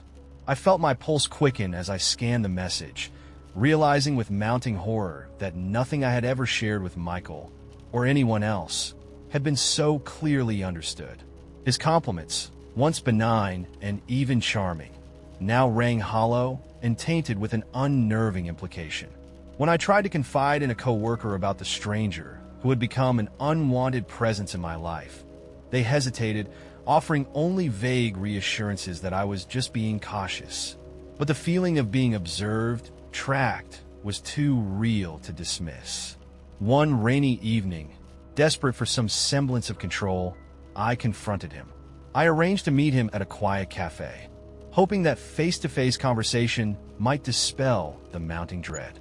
When I arrived, he was already there, seated in a secluded corner with a calm, almost predatory smile. I asked him plainly, "Why do you know so much about me? How have you been following my every move?" For a long moment, he simply regarded me with those unwavering eyes, as if weighing the best way to answer. Then, in a voice that was gentle yet chilling, he said, "I see you, even when you try to hide. I notice what you don't want anyone else to see." His words, delivered in that soft cadence, sank deep into my bones, and I left the cafe in a state of trembling disbelief. Now, as I sit in my hotel room with the lights dimmed and shadows stretching across the walls, I find myself locked in a silent battle with my own thoughts. I scour every memory of our conversations, every glimpse of his smile, trying to piece together a rational explanation. Was I simply overreacting, letting my anxiety spin a harmless encounter into something sinister? Or is there something far more calculated at work? A person meticulously tracking my every move, blending into my life under the guise of friendliness? I've retraced my steps, changed my routines, even considered involving the authorities, but every effort seems to dissolve into uncertainty. The chilling possibility haunts me that this stranger, who began as a kind and engaging presence, might actually be an intruder in my life, an unseen force with access to secrets I believed were safely hidden. The question lingers in the dark corners of my mind. Is it all a series of disturbing coincidences? Or is someone truly watching me, orchestrating these encounters with a purpose I cannot fathom? I close my eyes, trying to block out the fear. Yet every time I hear a creak in the hallway or a whisper of movement outside my door, I can't help but wonder if Michael's friendly smile was just a mask for something far more sinister. It happened to me when I was 19, and to this day, I have no rational explanation for what I experienced. I wasn't someone who believed in the paranormal, and I certainly wasn't the type to scare easily. But what happened that night in my childhood home still makes my skin crawl, and no matter how many times I try to convince myself it was just my mind playing tricks on me, I know deep down that it wasn't. I had just gotten home from my evening shift at the bookstore where I worked. It was a small, cozy place, and my routine was always the same. Close up at 9, catch the last bus home, and walk the short distance from the stop to my house. My parents were away that weekend, visiting my aunt in another state, and I had the house to myself. I remember being excited about it, free to stay up late, eat junk food, and watch horror movies without anyone rolling their eyes at me. It was raining lightly when I stepped off the bus, the street eerily empty aside from the occasional distant car. I pulled my hoodie tighter around me and walked the short 2 blocks home, listening to the rhythmic tapping of raindrops on pavement. When I entered the house, everything was just as I had left it. The warm glow of the kitchen light greeted me, and the soft hum of the refrigerator filled the otherwise silent space.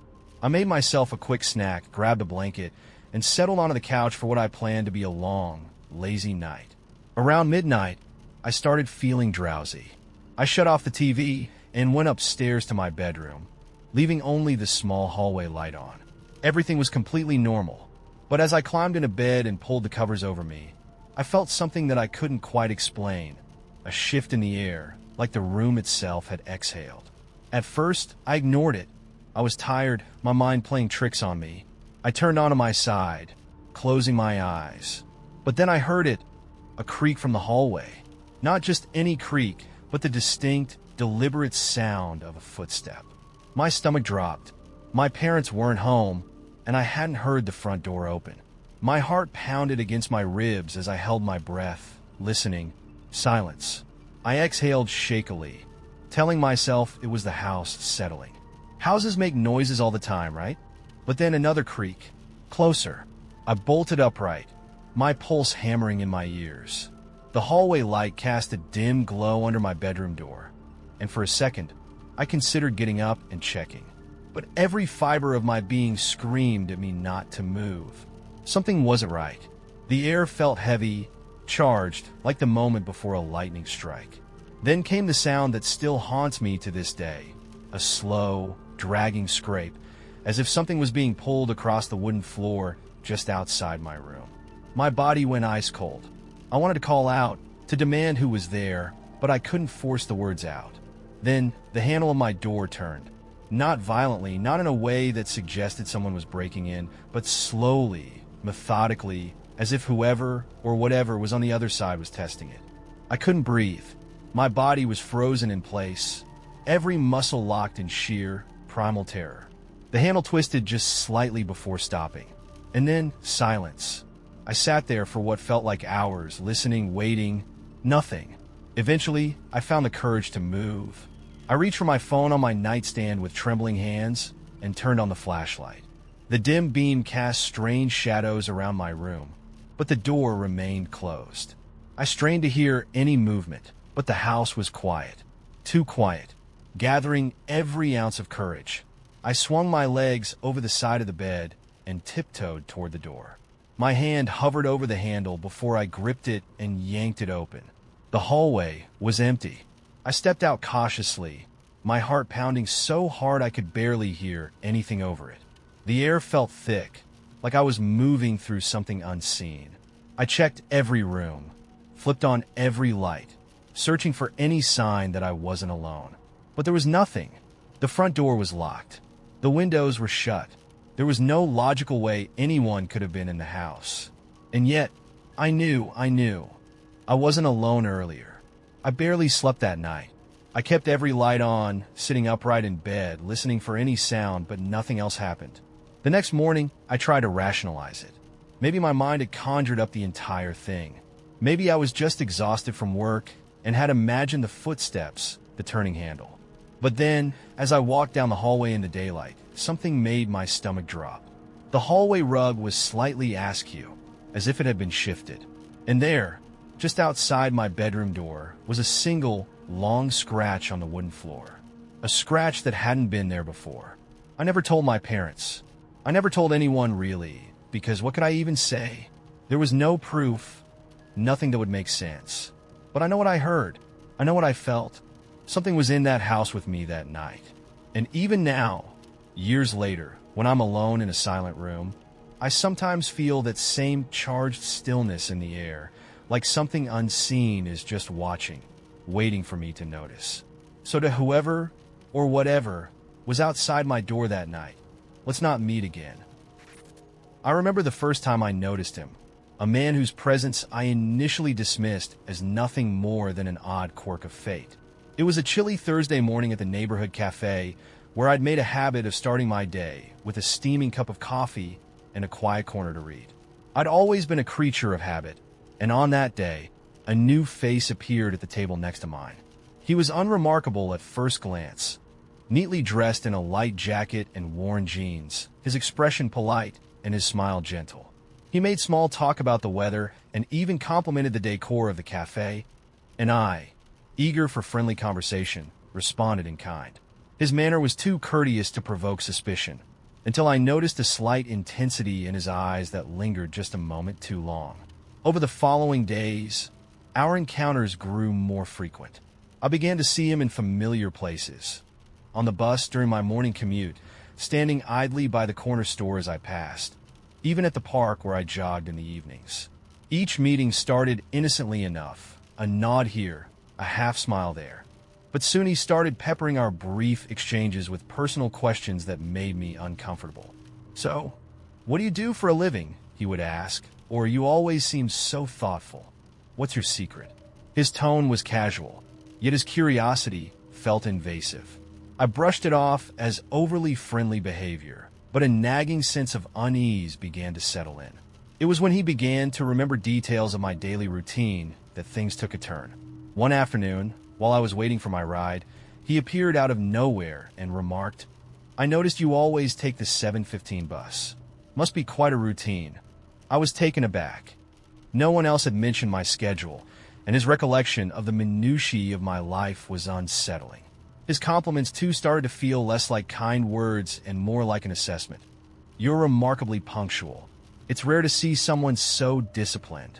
I tried to laugh it off, but his words echoed in my mind long after he'd left. Then came the subtle signs that hinted at something darker beneath his charming veneer. I began receiving small, unexpected gestures. A single black rose left on my doorstep one morning, a folded note tucked inside my bag with a message that read, "I see everything." At work, my colleagues started acting strangely when I mentioned him. A coworker, who'd once been friendly, averted her gaze and mumbled that she hadn't seen anyone by that description. When I asked my neighbor if she'd seen him around, she simply shook her head as if trying to forget. It felt like the world was conspiring to make me doubt my own memories. One night, after an especially long day, I found myself walking home under a cloudy sky. I felt a prickling on the back of my neck, as if I were being watched. Sure enough, I caught sight of him at a distance, his silhouette illuminated by a street lamp. I quickened my pace, and when I glanced back, he was following at a measured distance, his eyes fixed on me with an intensity that sent shivers down my spine.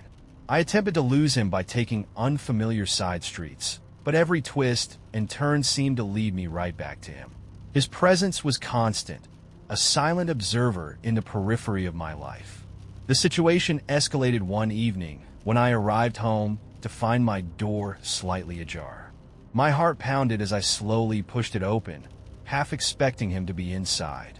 Instead, I discovered that nothing had been disturbed, except for a single message scrawled in black ink on the wall near the doorframe. "You belong to me." The message was cryptic, yet its implications were chilling. I called a friend, desperate for reassurance, but even on the phone, I could barely mask the tremor in my voice as I recounted the events of the past weeks. Now, as I write this, I find myself trapped in a relentless cycle of suspicion and dread. Every time I step out, I wonder if I'll catch a glimpse of him lurking in the shadows, or if I'll receive another unwelcome token of his attention. Part of me clings to the hope that I'm overreacting, that his actions are nothing more than misguided attempts at friendship. But another part, a deeper, more primal instinct, whispers that there's something dangerously controlling about his behavior. The unsettling realization gnaws at me. What if his interest in me is not a harmless quirk, but the precursor to something far more sinister? I've since altered my routine, taken different routes, and even changed my usual cafe in an attempt to vanish from his radar.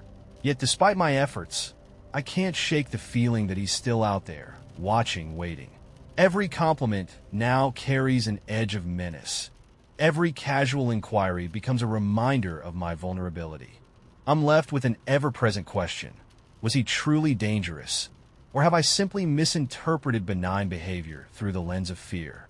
As I lie awake in the dark, I can't help but wonder if I'll ever feel safe again, or if this unsettling stranger, with his subtle displays of control, will continue to haunt my every step. I share this story as a warning. Sometimes, the most unassuming faces hide secrets that can unmoor you from reality. Whether I've been targeted by a predator or I've allowed my own apprehension to twist ordinary encounters into nightmares, I can't be sure. But one thing remains undeniable. The echo of his presence is a constant reminder that danger can lurk behind the guise of a friendly smile. And in the silent moments of the night, when doubt creeps in, I can't help but wonder if he's still out there, watching, waiting for the moment to reappear. One morning, I woke up, groggy and slow, and wandered into the living room to grab my usual book for breakfast reading. I reached for it on the second shelf, where it had always been, but my hand landed on something else.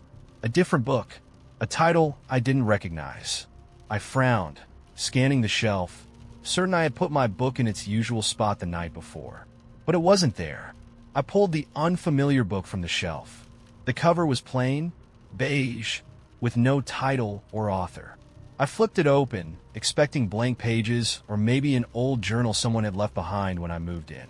But the pages were filled with words, tiny, dense paragraphs written in a language I couldn't recognize. The letters were strange, almost familiar but wrong, like they were from an alphabet that didn't quite exist. I shivered and placed the book back on the shelf. Maybe I had picked it up at a used bookstore and forgotten about it. Maybe it belonged to a friend who had visited and left it behind. That had to be it. Except the next day, my couch was the wrong color. I noticed it as soon as I walked into the living room. It had always been dark gray. At least I thought it had been, but now it was a shade of deep navy blue. I stood there, staring at it, my mind racing. Had I misremembered? Had I somehow convinced myself it had always been gray? I pulled out my phone and scrolled through my old photos, looking for any shot of my couch. There weren't many, but I found one from a few weeks ago, me sitting on it, a cup of tea in my hand. The fabric in the photo was clearly gray. I stared at the picture, then at the couch, then back at the picture. I felt a sharp prickle at the back of my neck. At work, I tried to push the feeling away, telling myself I was just stressed. But as I went about my day, other things began to feel off. My coworkers greeted me the same way they always did, but something in their tone was slightly different. The way they said my name, the rhythm of their words. It was like hearing an imitation of a voice I knew, close but not quite right. Even the office itself felt strange. The layout was the same, the desks in their usual spots, the fluorescent lights buzzing overhead. But my computer's wallpaper was different, a generic landscape I didn't remember setting. My sticky notes had slightly different handwriting, like someone had tried to mimic my own but hadn't gotten it exactly right. I asked my coworker, Jenna, if anything looked different to her. She gave me a confused smile. Different how? I don't know. Just little things. The office feels weird today. She laughed. You probably just need coffee. I forced a smile. Maybe she was right. That night, I hesitated before unlocking my apartment door. My hands felt cold, my heart beat a little too fast. I pushed the key in, turned the knob, and stepped inside. Everything was normal, except it wasn't. I couldn't pinpoint what was wrong. It was my apartment, my furniture, my belongings. But I felt like I had just stepped into a replica of my apartment, like someone had rebuilt it from memory and missed the smallest, most crucial details.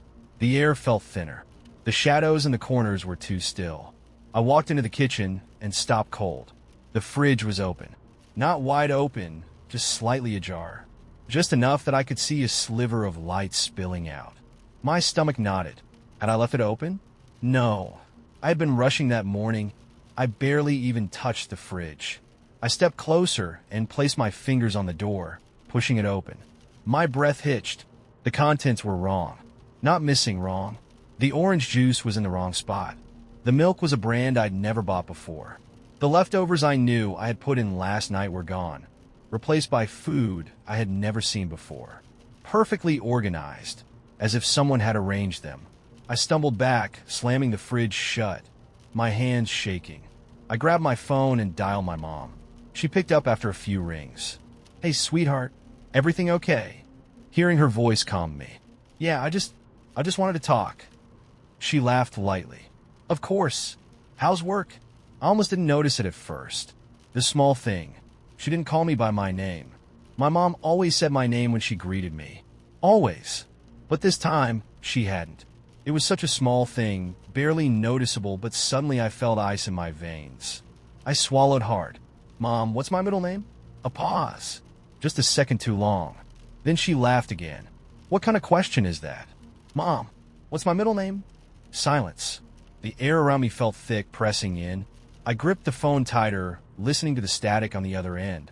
Sweetheart, she finally said, her voice soft. You should get some sleep. Click. The line went dead. I stared at my phone, my breath shallow. My hands were ice cold. I knew my mother's voice. And that wasn't her. I barely slept that night. Every time I closed my eyes, I felt like the walls of my apartment were shifting, adjusting, settling into a shape that wasn't quite right. The next morning, I left for work in a daze. Everything around me looked the same, but my stomach was in knots. I walked past my usual coffee shop, barely paying attention, until I saw the barista at the counter. He smiled at me. The usual? I stopped. I had never seen him before in my life. For a moment, I just stared at him. His name tag read Dan, but I had been coming to this coffee shop for months, and I had never seen a Dan before. Where was Emily? Where was the usual morning staff? I forced a nod and took my coffee. It tasted slightly different. By the time I got to work, my hands were shaking. I tried to tell myself I was imagining it, that I was stressed, that it was all in my head. But then Jenna approached me, smiling as if everything was fine. Hey, she said, you okay? And that's when I noticed. Her eyes. They were just a shade too light. Like someone had almost recreated her, but not quite. I felt my pulse in my throat. Something was wrong. Something was very wrong. And no one else could see it. I don't know how much longer I can pretend everything is normal. I don't know if it's just my world that's changed or if I've somehow slipped into a version of it that was never mine to begin with. All I know is that every day, the details shift, and I'm afraid that one day, I'll wake up and won't remember what was different in the first place. I always thought city nights were safe, until one cold October evening shattered that illusion. I had just finished a late shift at the hospital and was walking home along a quiet street lined with aging brick buildings. The autumn air was crisp, and the street lights cast long, wavering shadows that danced on the pavement. At first, everything seemed perfectly ordinary, until I noticed a man standing across the street. He wore a dark, rumpled coat and a faded hat pulled low over his eyes. There was nothing overtly threatening about him, no aggressive stance or glaring glare, but something in his stillness made my skin crawl. I couldn't shake the feeling that his eyes were fixed on me, tracking every step I took. I quickened my pace, convincing myself that he was just another lost soul in the night. But as I passed a narrow alleyway, I caught sight of him again. He was now a few feet behind me, his movements deliberate and unervingly synchronized with mine. I could feel the weight of his gaze, even though I couldn't see his face clearly. Every time I glanced back, he was just there, always at the edge of my vision. My heartbeat quickened, and an icy dread began to settle in my stomach. It was as if the normal hum of the night had suddenly turned ominous. I tried to rationalize the situation. Maybe he was waiting for someone, or perhaps I was simply overthinking an innocent coincidence. But as I reached a dimly lit intersection, he stepped off the curb and began to follow at a measured pace. His presence was quiet but insistent, and I couldn't shake the feeling that he was studying me, piecing together something I wasn't aware of. When I passed a shuttered storefront, I heard him mutter something indistinct, a low tone that vibrated with an almost predatory cadence. The sound was enough to make my pulse race and my legs tremble with a sudden urge to escape. I turned into a side street, a narrow, desolate lane I'd never used before, hoping to lose him in the maze of back alleys. The closer I got to the shadows, the more the street lamp flickered erratically above me, casting strange patterns on the walls. I heard my own footsteps echo off the brick, each step punctuating my rising panic. The man's following became more pronounced. I felt his presence even when I couldn't see him, as if he were gliding along just beyond the reach of the light. At one point, I dared a quick glance over my shoulder and caught a glimpse of his face. Gaunt, with hollow eyes that burned with an intensity one had never seen before. His lips moved as if he were whispering, but the words were lost in the sound of my own ragged breathing. The fear that had started as a flicker of discomfort quickly escalated into full-blown terror. I darted around a corner, heart hammering, trying to put as many blocks between us as possible. Yet every time I stopped to catch my breath, I found that he had inexplicably drawn closer. At one point, I even encountered a group of people on the street, but as soon as I mentioned the man in the dark coat, their expressions shifted to polite disinterest. It was as if the encounter had never happened to them, or as if they were purposely erasing any memory of it. I eventually reached a small, nearly deserted park with gnarled trees and flickering lampposts. Desperation overtook me, and I ducked behind a thick hedge, crouching low in the darkness. From that hidden vantage, I watched as he slowly ambled into the park. Under a trembling streetlight, his figure seemed to merge with the shadows. I strained my ears, catching snippets of a soft, almost inaudible murmur that sent shivers down my spine. There was an eerie calmness to his movements, a deliberate, calculated pace that suggested he wasn't simply following me, but waiting for something. Minutes felt like hours as I sat in the dark, paralyzed by a mixture of dread and disbelief. When I finally gathered the courage to move, I retraced my steps along a convoluted route, desperate to put distance between myself and that unnerving figure. I reached my apartment building, my hands shaking as I locked the door behind me. Even then, the memory of his cold, unblinking stare haunted me, a constant reminder of how vulnerable I had been. In the days that followed, I tried to piece together what had happened. I mentioned the encounter to friends and even filed a report with the local precinct, but no one seemed to take it seriously. People's recollections of that night were either non-existent or curiously vague, as if my experience was an isolated, unsettling aberration in an otherwise ordinary world. Yet on quiet nights, when the city fell silent and the shadows deepened, I would catch a glimpse of a dark code at the periphery of my vision. I would hear a faint whisper in the wind, a remnant of that night that made my skin crawl all over again. Now, I keep a vigilant watch whenever I'm out after dark, my eyes darting to every movement in the shadows. I wonder if that man was a solitary predator or part of something far more disturbing, a network of individuals lurking just beyond our perception, watching and waiting. The thought that he could be anywhere, blending in with the crowd, fills me with a constant, nagging terror. My encounter that night wasn't just a random brush with danger. It was a chilling reminder that not all strangers are harmless, and that sometimes the most innocuous face can hide unspeakable intent. If you ever feel an inexplicable shiver or catch a glimpse of a dark figure following you in the night, trust your instincts and get away as quickly as possible. I've learned the hard way that the unsettling stranger from that October night might not be a one-off occurrence, and that the real horror is knowing he could be watching from any shadow, ready to strike again when you least expect it. It began subtly, with moments so small I almost convinced myself they were figments of my imagination. At first, I chalked it up to stress and exhaustion, a lapse in attention, perhaps when I couldn't recall the conversation I'd had with my coworker the day before. But then I began to notice gaps in time. I'd wake up in the morning with a vague sense of loss, as though precious minutes or even hours had slipped away without me realizing. It wasn't just memory playing tricks. It was a persistent, inexplicable feeling that I was no longer entirely in control of my own actions. I first became aware of it during a routine evening at home. I sat in my living room watching TV, and for a fleeting second, I thought I heard my name whispered from behind me. I spun around, heart pounding, only to find the room empty. The lights were as I'd left them, the furniture unmoved. Yet the sensation that something had shifted within me, that my very thoughts were not entirely my own, lingered long after I'd reassured myself that nothing was there. In the days that followed, I noticed more unsettling signs. I would catch myself pausing in the middle of a sentence during a conversation, only to find that I had already said the words before I'd even thought of them.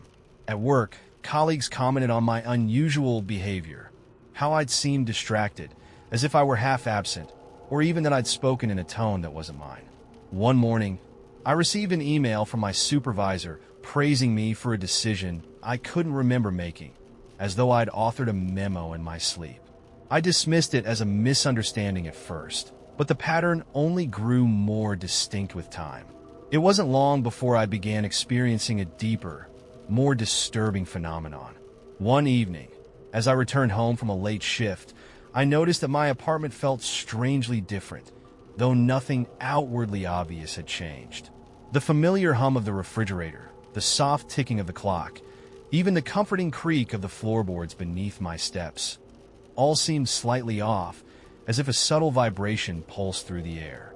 When I looked in the mirror in my hallway, I caught a glimpse of my reflection with eyes that appeared unusually distant, as though I were observing someone else's expression instead of my own.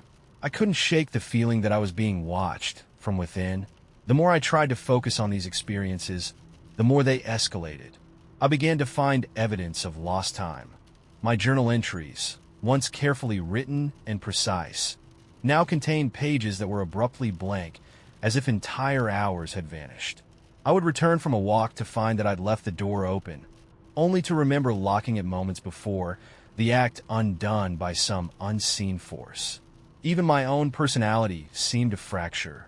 Conversations I had the previous day would be recalled by others in conflicting versions, as though my words had been edited in retrospect. I felt as if I were living in a half-remembered dream, where my every action was being manipulated by an external puppeteer. At work, the sense of disquiet deepened.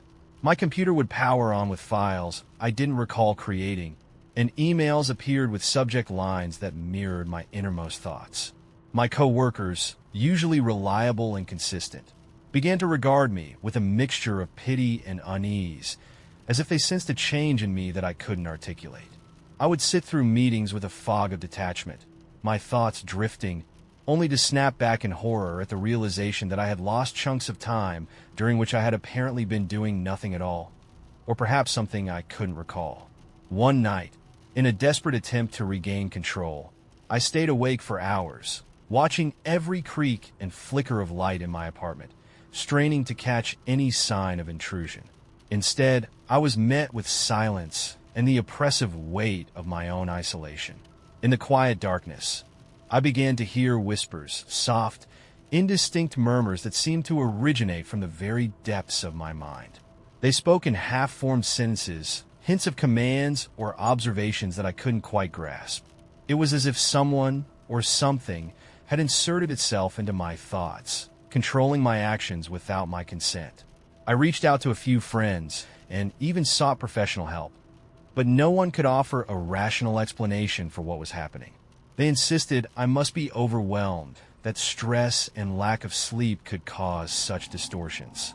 Yet every time I tried to explain the sensation of being internally observed, a constant, gnawing pressure that I was not alone in my own body, they dismissed it as paranoia. I began to fear that this wasn't a matter of imagination at all, but a genuine invasion, a subtle yet pervasive force orchestrating my behavior and rewriting my memories. Now, as I sit in the dim light of my apartment, I am haunted by the knowledge that I may never truly be free from this internal surveillance. Every decision I make, every thought I entertain, carries with it the nagging suspicion that I am not in control, that something or someone lurks just beneath the surface of my consciousness. The boundaries between my will and an unseen manipulation have blurred to the point where I can no longer trust myself.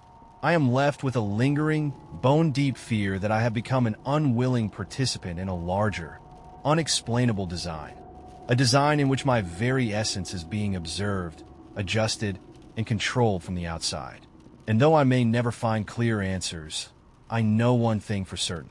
The sense of danger is real, and it will never let me forget that I am not entirely my own. I moved into the modest apartment on Elmwood Avenue with the expectation of a fresh start after years of hectic city living. The place was unremarkable: worn carpets, faded wallpaper, and a single window that offered a view of a bustling street. In the first few days, everything felt normal, even comforting in its ordinariness. However, small incidents began to accumulate like pebbles in a jar. One morning, I discovered that my favorite mug, which I distinctly remembered placing on the kitchen counter, was instead resting on the windowsill. I assumed I must have moved it in a moment of absent-mindedness, but the mug reappeared later that day on the counter, exactly as before. I told myself it was just stress from the move, nothing more. A week into my new life, I began to notice a series of oddities that no longer fit the pattern of harmless forgetfulness. While preparing dinner one evening, a faint melody drifted through the air, a tune that felt eerily familiar, like an old lullaby I'd once known. There was no radio playing, and I hadn't invited anyone over. I paused, listening intently, only to have the sound dissolve into silence as abruptly as it had come. At first, I attributed it to my imagination running wild in the quiet of the evening. But as days turned into nights, the peculiar occurrences multiplied. One particularly unsettling afternoon, I caught a glimpse of a man in the reflection of a window while passing by the hallway mirror. His features were indistinct yet strangely familiar, and for a fleeting moment, he smiled in a way that felt both welcoming and deeply sorrowful. I turned quickly, but he was gone. When I mentioned it to a neighbor, they offered only a puzzled shrug, insisting they hadn't seen anyone unusual that day. My mind began to wrestle with the possibility that perhaps I was misremembering faces from the past, or that my sleep-deprived brain was conjuring images where none existed. As the incidents grew bolder, objects would inexplicably vanish and then reappear in unexpected places. My keys, which I meticulously left on a hook by the door every night, were sometimes found later in the refrigerator or hidden beneath a pile of old mail. I started keeping a journal, recording each anomaly in detail. Each entry felt more disjointed than the last, as if the events themselves were evolving beyond the boundaries of simple coincidence. At night, the silence of the apartment would be punctured by soft whispers. I could barely catch the words, snatches of phrases like "stay here" or "remember me," and they sent a shiver down my spine. I began to question whether these auditory snippets were real or just figments of my imagination, birthed from isolation and anxiety. One evening, after a particularly long day at work, I returned home to find the front door slightly ajar, despite my habitual insistence on locking it. Inside, the air was inexplicably cold, and there were faint muddy footprints leading from the door straight to my living room. I followed them, half expecting to encounter an intruder, but found nothing but the echo of my own heartbeats.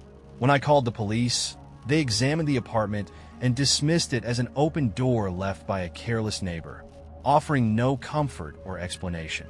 In that moment, the line between reality and delusion began to blur even further.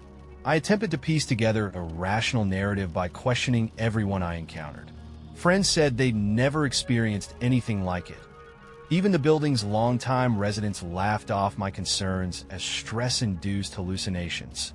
I attended local meetings, scouring archives and asking about previous tenants, but every lead dissolved into a series of dead ends and vague recollections. The more I sought answers, the more the disturbances escalated.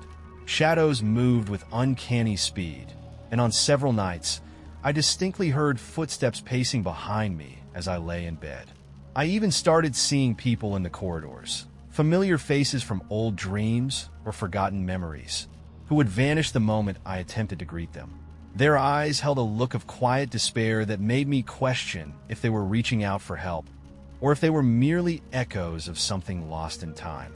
Now, as I sit in the dim glow of my solitary lamp, the weight of uncertainty presses upon me. The objects that defy logic, the voices that seem to murmur secrets, and the fleeting appearances of strangers I'm sure I've never met have all coalesced into a puzzle with no obvious solution. I have documented every unusual event, every inexplicable movement, but the more evidence I gather, the more I fear that the truth might be something I'm not meant to understand. Am I losing my grip on reality, or is there an unseen force orchestrating these events? Could it be that the apartment holds memories and remnants of lives once lived, reaching out to someone who might finally listen? Or perhaps I've become trapped in a self-spun web of anxiety, where each anomaly is simply a product of my fraying sanity. I lie awake at night, questioning every sound, every shadow, every misplaced object, wondering if I'm witnessing a phenomenon beyond human comprehension or if it's all a cruel trick of my overburdened mind. The unanswered questions persist, and as the lines between what is real and what is imagined continue to fade, I'm left with a lingering, unsettling doubt. Have I uncovered a truth hidden in the cracks of this old building, or have I simply become the unwitting author of a story written by my own fractured perceptions? I moved into a small apartment on the edge of town on what seemed like an ordinary day, expecting nothing more than the typical challenges of settling into a new space. It began with something trivial, a misplaced set of keys that I was sure I had left on the kitchen counter, only to find them later inexplicably on the windowsill. I dismissed it as a momentary lapse in memory, perhaps due to the stress of moving. But as the days passed, a series of small, unsettling occurrences began to accumulate, each one more perplexing than the last. One morning, I found a note on my door that read, "You missed a step," even though I hadn't skipped any routine, and later, I overheard a snippet of a conversation in the hallway about an event that I distinctly remembered happening just minutes before, yet the people around me acted as if it had never occurred. At first, these incidents felt like harmless coincidences, nothing more than quirks of a busy mind and an old building settling into its creaks and groans. However, as the pattern repeated, I began to notice other, subtler discrepancies. A favorite book I had left on the coffee table would vanish for hours, only to reappear on my bed, its pages slightly damp, as if it had been caught in the rain. When I asked my neighbor about it, She offered only a vague smile and insisted that she hadn't seen anything unusual. The more I probed, the more her recollections shifted, as if she were erasing the memory of the event from her mind. I started to question not only my own memory, but the reliability of everyone around me. The strangest part came when I began to observe changes in people I thought I knew well. My co-worker, Mark, with whom I had shared countless laughs, started acting distant, his mannerisms subtly altered. During a routine conversation about a recent incident, a misplaced umbrella that I was sure had been left at home, Mark responded with utter confusion, as though he had never experienced such a moment. Even my closest friend, Lisa, began to forget details of our recent meetings, her eyes betraying a flicker of recognition that quickly faded into blankness. It felt as if I were the only one holding onto the continuity of events while everyone else slowly lost their grip on reality. Each new day brought further anomalies that blurred the line between what I knew and what I began to suspect might be orchestrated. One evening, as I returned from work, I noticed that the familiar pattern of streetlights along the avenue had rearranged themselves. Their position seemed slightly off, as if the neighborhood had been subtly redrawn during the night. The local cafe, where I always ordered my usual, served a different blend of coffee than I remembered, its aroma inexplicably altered, leaving a faint trace of bitterness that lingered. I started keeping a detailed journal, recording every minor irregularity, every misplaced object, and every moment of dissonance in the voices around me. Yet with each entry, the narrative became increasingly fragmented, and I could not shake the feeling that I was merely an observer in my own life, a bystander to a script being rewritten without my consent. One particularly harrowing night, after a long day filled with these disconcerting events, I sat alone in the dim light of my living room, trying to make sense of it all. The apartment felt colder than usual, and the silence was punctuated by the distant hum of an unknown source, a whispered reminder that something was not right. I glanced at the clock. It was exactly 11:11, and for a brief moment, I felt a connection to something larger, a pattern hidden just beneath the surface of mundane life. My hands trembled as I flipped through my journal, each page a testament to a reality that was slipping away. Faces I recognized blurred in my memory, and conversations overlapped with events I couldn't recall experiencing. I began to wonder if these occurrences were the result of my own deteriorating mental state, or if an external force was erasing moments from my existence. Now, as I write these words, I am gripped by relentless uncertainty. Every new incident deepens the chasm between what I remember and what those around me accept as truth. I find myself questioning every interaction and every memory, haunted by the possibility that I am not in control of my own narrative. The subtle shifts in people's behavior, the inexplicable disappearance and reappearance of objects, and the eerie coincidences that seem too deliberate to be random have conspired to isolate me in a world where I am the sole keeper of a fading reality. I sit here, journal in hand, wondering if the events of the past weeks are mere figments of an overactive imagination or the beginning of something far more sinister. An unseen force that manipulates our recollections and reshapes our very identities. I have no answers, only more questions, and as the night deepens, so does the uncertainty. Is my experience real, or have I become lost in a labyrinth of my own making? The truth, like the shifting shadows on my wall, remains just out of reach, leaving me to wonder if I will ever truly understand what controls my reality. I linger in this state of perpetual doubt, replaying moments over and over in my mind. Each recollection is tinged with uncertainty, as if the past is being rewritten before my eyes. The faces in the photographs on my wall seem to shift subtly when I'm not looking, and sometimes I catch a glimpse of a figure in the corner of my vision that vanishes as soon as I turn. I have tried to share these experiences with friends and neighbors, but their responses are always a mixture of polite disbelief and nervous laughter. It is as if my memories are dissolving into thin air, leaving only echoes of what once was. I am trapped in a cycle of isolation, where every interaction reminds me that I'm increasingly detached from a reality others navigate effortlessly. In these quiet hours, I wonder if the world around me is a carefully constructed illusion, a stage on which I am forced to perform without truly participating.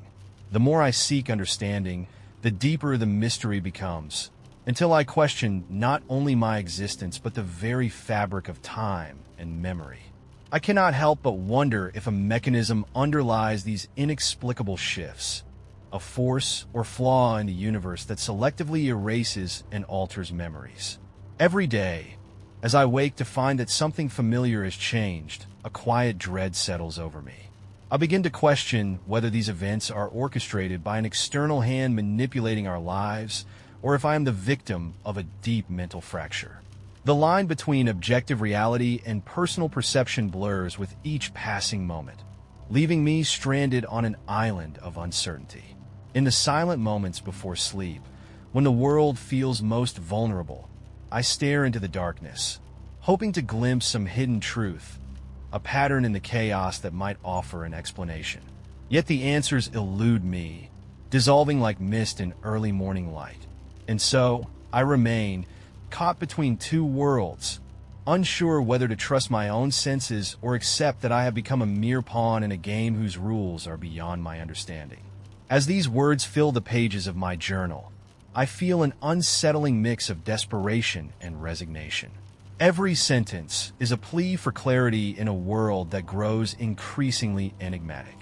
I search for patterns in the randomness, for any sign that these anomalies might have a logical explanation. Yet, with every observation, the sense of being manipulated intensifies. The faces, the conversations, even the very air around me seem to shift and morph in ways I cannot grasp.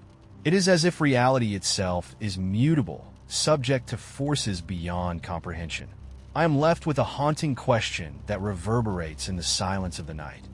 Have I been abandoned in a reality that isn't my own, or am I merely witnessing the unraveling of a carefully constructed illusion? This uncertainty, this perpetual limbo, is both terrifying and inescapable. I continue to document my experiences, hoping that one day the truth will emerge from the shadows.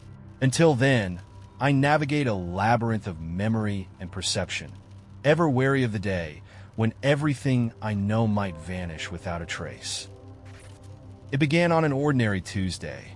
I woke up to the sound of my alarm, made my coffee, and settled by the window to watch the city wake up. At first, everything seemed normal, until I noticed that the delivery truck parked across the street, which I was sure had been gone yesterday, was now there again. Its faded blue paint and dented bumper exactly the same as before. I dismissed it as coincidence. In a city of thousands, one truck repeating its route might not be unusual. But as the day unfolded, small anomalies started piling up, each one a tiny crack in the familiar facade of my world. On my way to work, I passed a man on the corner who I swore I had seen earlier that morning, standing in the same spot, dressed in the same old coat. He didn't acknowledge me. In fact, when I glanced away and then back again, he had vanished, replaced by an entirely different passerby. At the office, I found that even my surroundings were not as I remembered them. The break room, which I had always entered from the left, now had a new door on the right side, and the coffee machine was positioned at an angle that defied my recollection of its usual spot. When I mentioned it to a coworker, they smiled and assured me nothing had changed. It's always been like that, they said, though I remembered it differently. The certainty of my own memory began to erode with each passing moment. As the days went by, the glitches became subtler but more frequent. I would walk into my apartment and find that objects were not quite where I left them. My favorite mug, once perched on the kitchen counter, now sat on the bookshelf, as if it had been moved deliberately. The pattern was never random. It was as though the layout of my life was being edited when I wasn't looking. At first, I felt a surge of anxiety, but gradually a strange numbness took hold. I started expecting these changes, almost as if I were living in a world that was constantly being rewritten.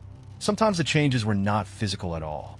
I'd be having a conversation with someone, a friend or a neighbor, and they'd mention an event that I had no memory of ever experiencing. One evening, during a casual dinner with a friend, they recalled a joke I supposedly made about a mutual acquaintance.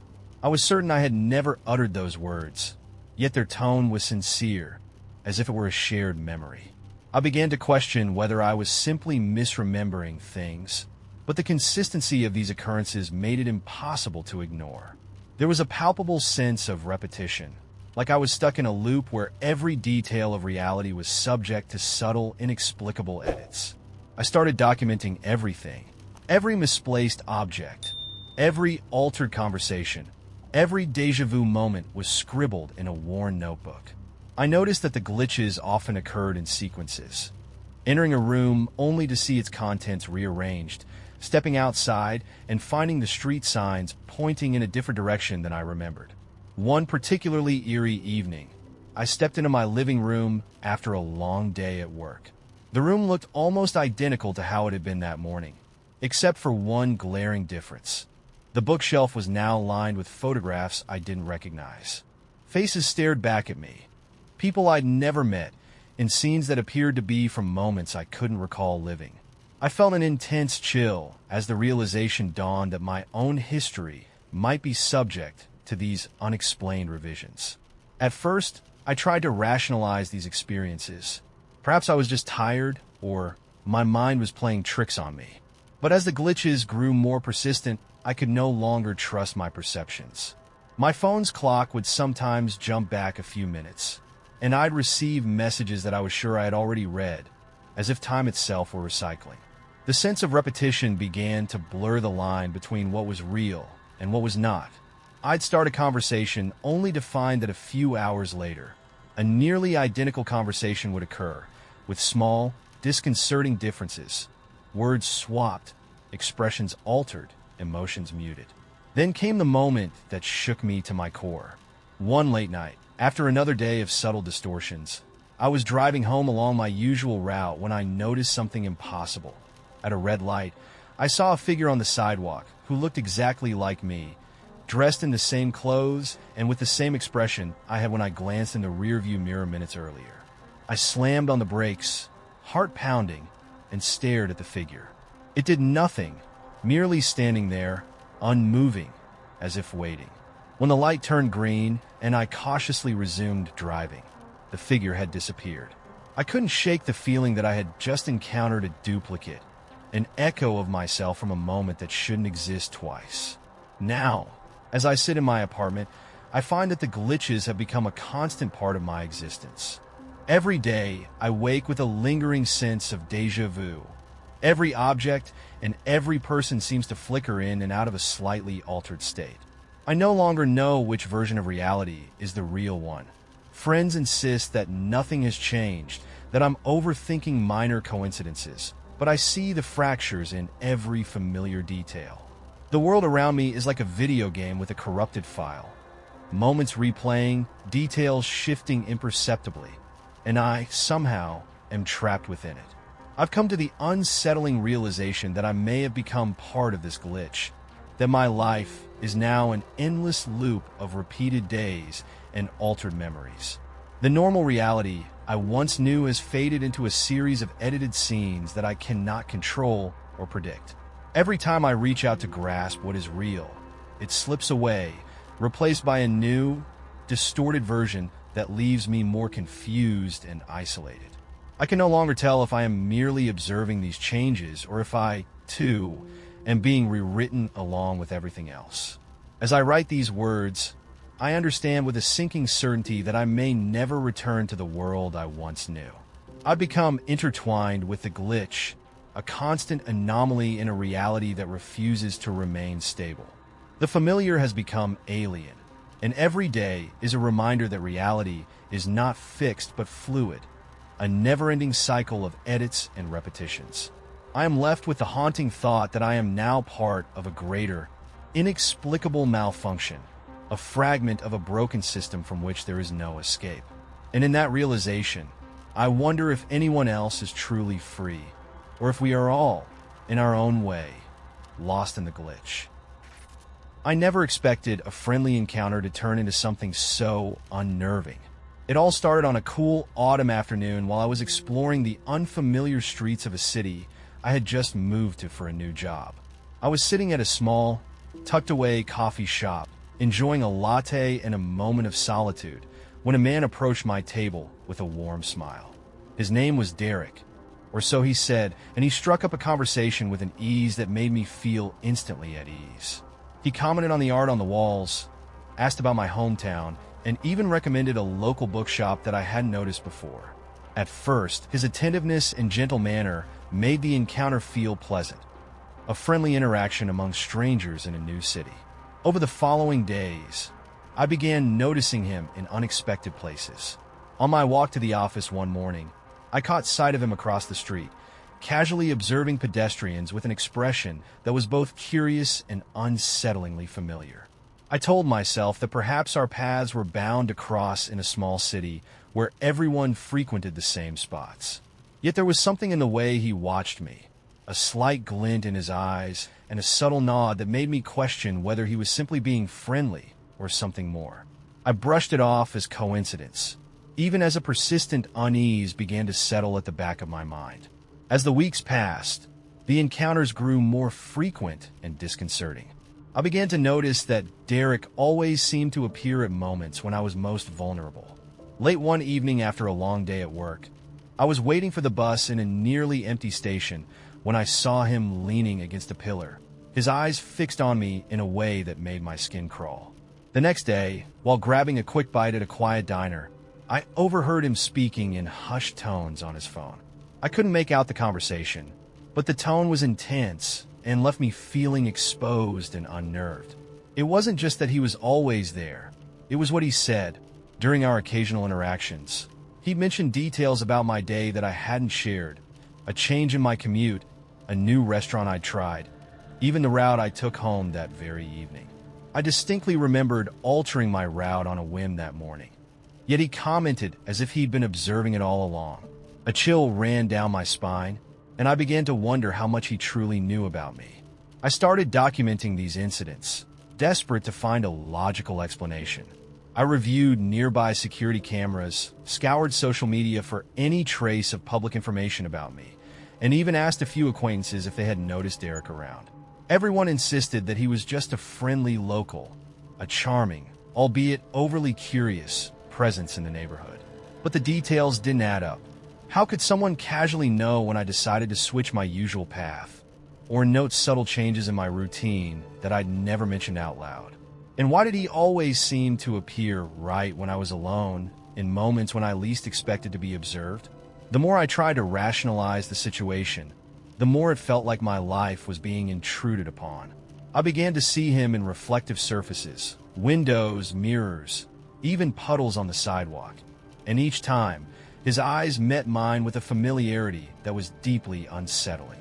It was as if he were silently cataloging my every move, constructing an intimate portrait of my life without my consent. At work, his offhand remarks took on a sinister undertone. One afternoon, as we chatted by the water cooler, he remarked, "Isn't it strange how the smallest details can reveal so much about a person?" His tone was calm, yet the implication was clear. He knew more than he should. I started questioning every friendly smile and casual greeting, wondering if they masked a hidden agenda. My anxiety grew to the point where I began altering my routines. I switched up my routes, avoided the coffee shop where we had first met, and even tried to keep to more crowded areas. Yet no matter what precautions I took, I could still sense his presence lurking just out of sight, a shadow at the edge of my vision, a figure reflected in a shop window. Then one day, I received a text message from an unknown number. The message read, "Unexpected detours often lead to fascinating discoveries," and was written in a tone eerily similar to his calm, measured speech. It was a stark reminder that he knew more about my daily life than I had ever shared, and it left me both maddened and terrified. Late one night, I found myself walking home through an empty park when I distinctly heard footsteps behind me. I quickened my pace, my heart pounding, and when I dared to look back, there he was, standing at the edge of the path, illuminated briefly by a flickering street lamp. His expression was calm, almost reassuring, yet every instinct screamed that something was deeply wrong. I managed to cross the park and reach the safety of my apartment, but the memory of his unwavering gaze haunted me long after that night ended. In a desperate bid to reclaim control, I installed multiple cameras outside my apartment and began using a tracking app on my phone, hoping to capture any sign of his movements. Yet, despite my efforts, I found nothing definitive, only fleeting shadows and moments of eerie silence in the recordings. Late one evening, as I sat reviewing the footage in the dark, I noticed a brief flash of a figure near my door that vanished the moment I rewound the tape. It was as if my very life was being manipulated, rewritten in small, imperceptible ways. My sleep became restless, plagued by nightmares of endless corridors and unseen figures whispering in the dark. Every morning I woke drenched in sweat, my heart pounding with the memory of being watched. The friendly gestures, the offhand compliments, even the seemingly innocent conversations, all took on a sinister quality under the glare of my growing suspicion. Each time I closed my eyes, I could almost see his face lurking in the shadows, a constant, invasive presence that I couldn't shake off. Now, as I sit alone in my dimly lit room, trying to piece together the fragments of what feels like a meticulously orchestrated intrusion into my life, I'm left with more questions than answers. I've considered every rational possibility. Perhaps he's a local photographer capturing candid moments, or a genuinely friendly person with an uncanny memory. Yet every logical explanation crumbles beneath the weight of the personal details he unveils, details that I never volunteered to share. Am I merely overreacting, letting paranoia twist ordinary events into a sinister narrative? Or is someone truly tracking my every move, weaving themselves into the fabric of my existence with unnerving precision? I can't help but wonder if these unsettling encounters will ever cease, or if I'll be trapped in this state of perpetual vigilance, my every move shadowed by a presence that may be far more dangerous than I ever imagined. The line between friendly interaction and invasive obsession has blurred so completely that I no longer trust my own perceptions. As I lock my door tonight and step out into the uncertain darkness, a shiver runs down my spine. I'm left with one haunting question. Are these unsettling coincidences merely figments of an overactive imagination, or have I unwittingly become the subject of a dangerous, obsessive plan? The answer remains shrouded in mystery, leaving me to wonder if I will ever truly feel safe again.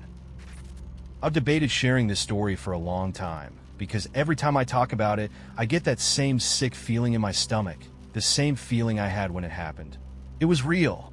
I don't have an explanation for it, and honestly, I've stopped looking for one. But to this day, I still wonder if something was watching me that night. It happened about 7 years ago when I was in college. I had just moved into my first apartment, a small but cozy one-bedroom on the edge of town.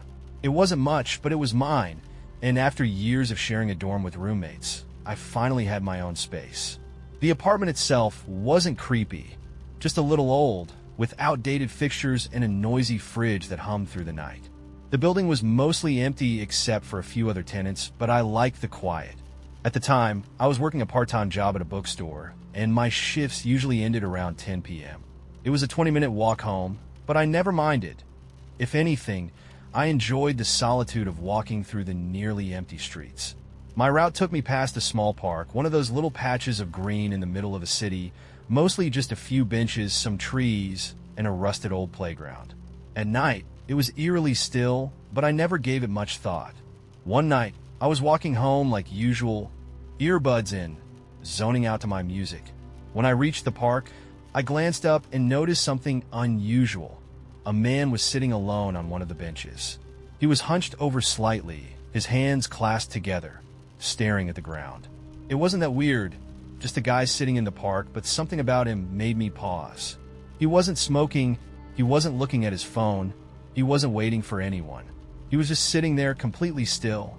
As I walked past, I felt an overwhelming urge to look back at him, like some deep instinct warning me to pay attention. I turned my head slightly, just enough to see him from the corner of my eye. And that's when I realized something was wrong. He wasn't staring at the ground. He was staring directly at me. I don't mean in a casual, passing way. His head was tilted just enough so that his eyes could follow me without moving his body, like he was trying to watch me without being obvious about it. My skin prickled. I forced myself to keep walking, telling myself I was being paranoid.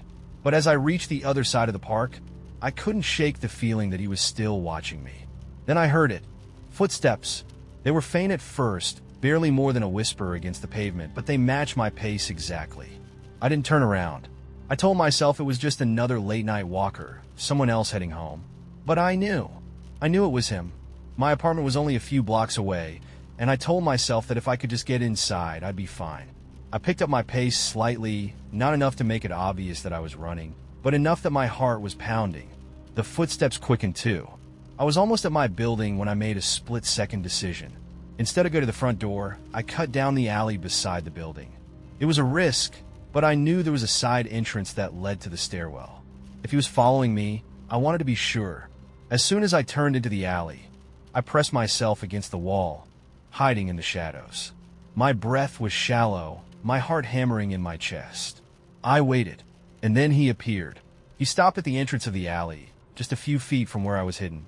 He didn't look around, didn't call out. He just stood there perfectly still, as if he knew I was there, but was waiting for me to come out.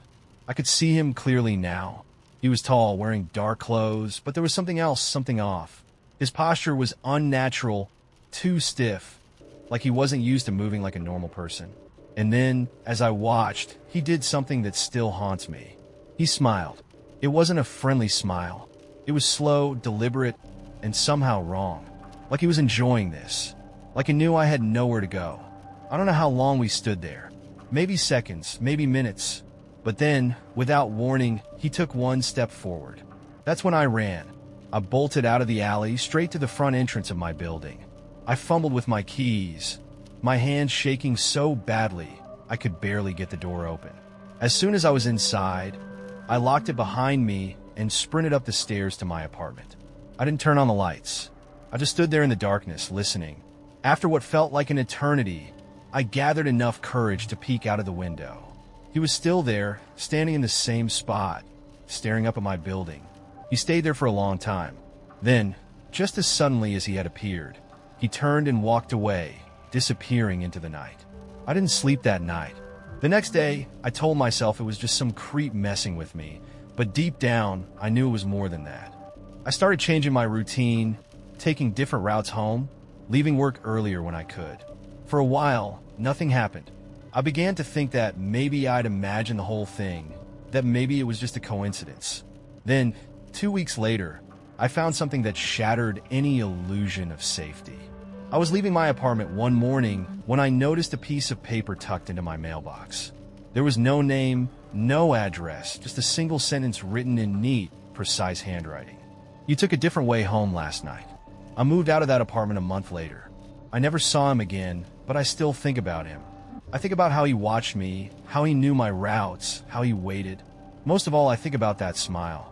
I don't know who he was or what he wanted, but I do know one thing. That night wasn't random. He had been watching me long before I ever noticed him, and that thought is far more terrifying than anything else. About a month ago, I moved into a modest apartment in a quiet neighborhood. I had just left a long, draining job and needed a fresh start, so the simplicity of my new place appealed to me. The building was old, with creaky floors and faded wallpaper, but nothing that couldn't be explained away as the natural wear of time. At first, everything felt normal. I spent my days unpacking boxes and arranging furniture, and my evenings were filled with routine walks around the block to get acquainted with the area. It was during one of these walks that I first noticed something odd.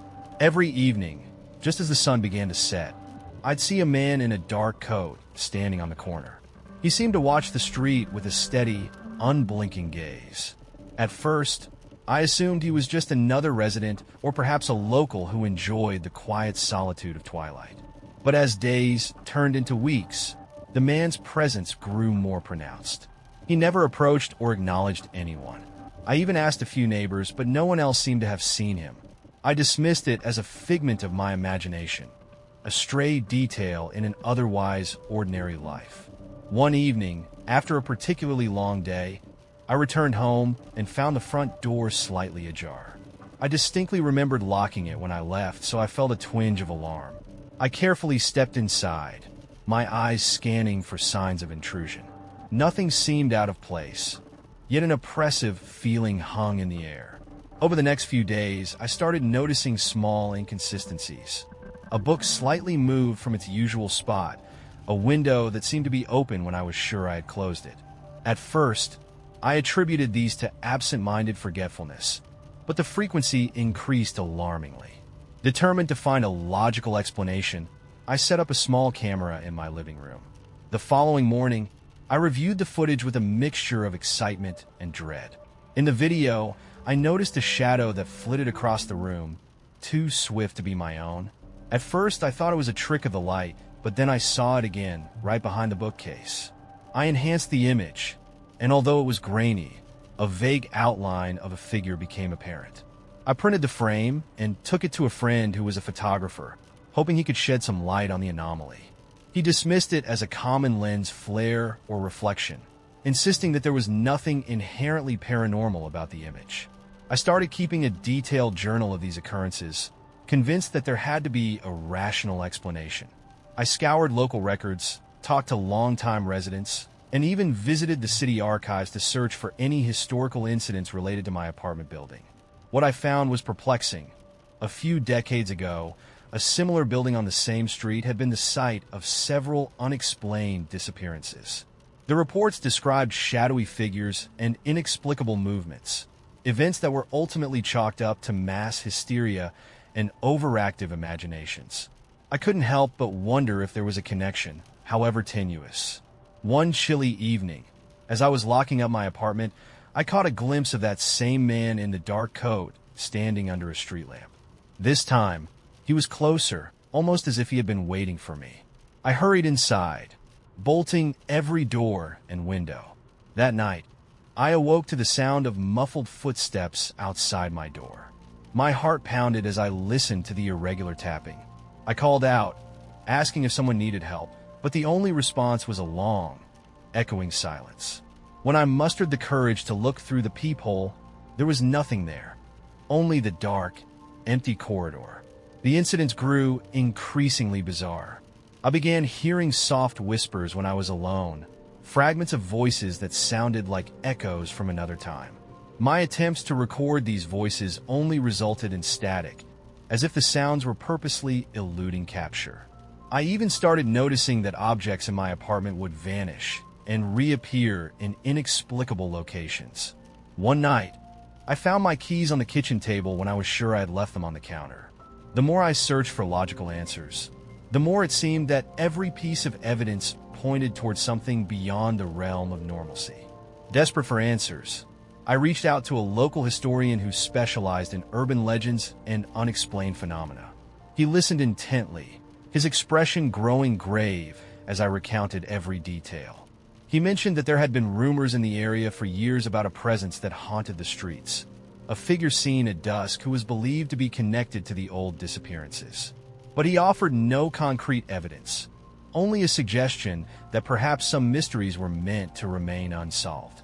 I left our meeting with more questions than answers, and a gnawing sense of dread that I was being pulled into something larger than myself. Since that night, every time I try to rationalize the events, a lingering question haunts me. What is the true nature of the presence that has infiltrated my life? Despite my best efforts to collect evidence, nothing can definitively prove that these incidents aren't the result of my own paranoia or the quirks of an aging building. I have re-examined the camera footage multiple times, taken countless photographs, and even consulted with experts in various fields, from optics to acoustics. But each investigation only deepens the mystery. There are nights when the silence of my apartment is broken by inexplicable sounds, and days when the very air feels charged with a presence that I cannot see, but can almost touch. I have tried to share these experiences with friends and family, but they invariably offer polite skepticism, suggesting that stress and isolation might be distorting my perceptions. Yet, the mounting evidence and the recurring patterns in these events tell a story that is anything but ordinary. Every now and then, I wonder if perhaps my rational mind is simply incapable of processing phenomena that defy conventional logic. I have spent hours combing through historical archives and local legends, searching for any clue that might link my experiences to something more tangible. The more I uncover, the more I am confronted with questions that have no answers. Who was that man in the dark coat, and what did he represent? Why do these occurrences seem to follow a pattern reminiscent of long-forgotten tragedies? And perhaps most disturbingly, what does it mean if the fabric of our reality is more malleable and mysterious than we ever dared to believe? I am left grappling with these uncertainties, unable to fully accept a logical explanation for the unexplainable. Now, each day is a balancing act between seeking rational answers and confronting the possibility that some forces exist beyond the reach of science and reason. The questions remain unanswered, and the eerie presence in my home continues to remind me that not everything can be explained away with logic. Sometimes, as I lie awake in the stillness of the night, I wonder if the true horror lies not in the phenomena themselves, but in our inability to truly understand them. I continue to live with a constant, gnawing uncertainty, a reminder that the world may hold secrets far darker and more mysterious than I ever imagined. Even now, I find myself revisiting every detail, every anomaly, searching for a clue that might finally bring clarity to this ordeal. I often wonder if I should leave the apartment, but fear of the unknown holds me in place. Could abandoning this place mean losing the only evidence of what I've witnessed, or might it simply allow the darkness to dissipate? I have no idea. The unanswered questions linger like shadows at dusk, and every day, I remain caught between the comfort of logical explanations and the unsettling possibility that I have become entangled in a mystery that transcends reason. In the end, I can only record these events as they unfold, uncertain if my words will ever be enough to convince others, or even myself, that something truly inexplicable has taken root in my life. The truth remains just out of reach, a tantalizing enigma that continues to haunt my every waking moment. At first, I didn't even question it. Little things, forgetting why I walked into a room, misplacing my phone only to find it somewhere I would never have put it, losing track of time and realizing hours had slipped past in what felt like minutes. I figured it was just stress, a lack of sleep, normal things. But then, normal stopped making sense. One morning, I woke up with no memory of going to bed the night before. My last clear memory was standing in my kitchen, washing a glass. Then nothing. Just the sudden, jarring sensation of waking up in my bed, my sheets damp with sweat. I checked my phone. 3:17 Uhr nachts. The digital numbers glowed at me, unfamiliar and too sharp in the darkness. Something felt wrong, but I didn't know what. The next day at work, I told a coworker about it, laughing it off as just being overworked. He gave me an odd look. "You left early yesterday," he said. "You said you weren't feeling well." I blinked at him. "No, I didn't. I was here the whole day." He frowned, looking genuinely concerned. "No, you definitely left. I remember because I asked if you needed a ride home, but you just stared at me for a second, like you didn't understand what I was saying. Then you walked out without another word." A slow, creeping unease settled in my stomach. I didn't remember any of that. But instead of arguing, I forced a smile and nodded, excusing myself to the bathroom. My hands shook as I gripped the sink, staring at my reflection. My own face looked foreign, subtly off, as if my skin didn't quite fit right. The blackouts started happening more often. I checked the time, and 5 minutes later, it would be an hour later. Conversations I was sure I had never happened, while ones I distinctly remembered seemed to vanish from the minds of others. People reacted to things I'd supposedly said or done, but I had no recollection of them. I'd find receipts in my pockets for things I hadn't bought, text messages sent from my phone that I never typed. One night, I woke up standing in the middle of my living room. The lights were off, the apartment silent, except for the low hum of the refrigerator. I didn't remember getting out of bed. I didn't remember anything. My heart pounded as I slowly turned in a circle, searching for anything that could explain why I was there. That's when I saw it. My own handwriting scrawled on a scrap of paper on the coffee table. "You have to stop." I picked up the note with numb fingers. The ink was fresh, the letters jagged, as if written in a rush. I didn't remember writing it. I had no idea what it meant. The next day, I called my mom. I hadn't spoken to her in a while, and something deep inside me told me I needed to hear a familiar voice. When she picked up, there was a brief pause before she spoke. "Sweetie, you just called me 10 minutes ago." My stomach dropped. "No, I didn't." You sounded strange," she continued, her voice uncertain. "You asked me about Dad. About the night She trailed off. I could hear the unease in her voice. "You never ask about that." I swallowed hard. My father had died when I was a kid. It wasn't something we talked about. I barely even thought about it. That night, I set up my phone to record myself while I slept. I needed to know what was happening to me. I didn't know what I was expecting. Maybe nothing, maybe something I could explain away. But what I saw chilled me to my core. At around 2:47 a.m., I sat up in bed. My movements were slow, deliberate, like I was listening to something just out of frame. Then I stood, walked to my closet, and opened the door. The camera's angle didn't show what I was looking at, but I stood there for a full 5 minutes. Not moving, not blinking, just staring. Then, in a voice that wasn't quite mine, I said, "Not yet." And I went back to bed. I didn't sleep for the next 3 nights. My exhaustion grew unbearable, and I started noticing more inconsistencies. People at work acted strangely around me, like they didn't know whether to greet me or avoid me. One coworker mentioned a conversation we'd had about our upcoming vacation, except I had never had that conversation. "You were the one who told me about the resort," she insisted, laughing nervously. "You even showed me pictures on your phone." I hadn't. I knew I hadn't. Things spiraled from there. Objects in my apartment moved.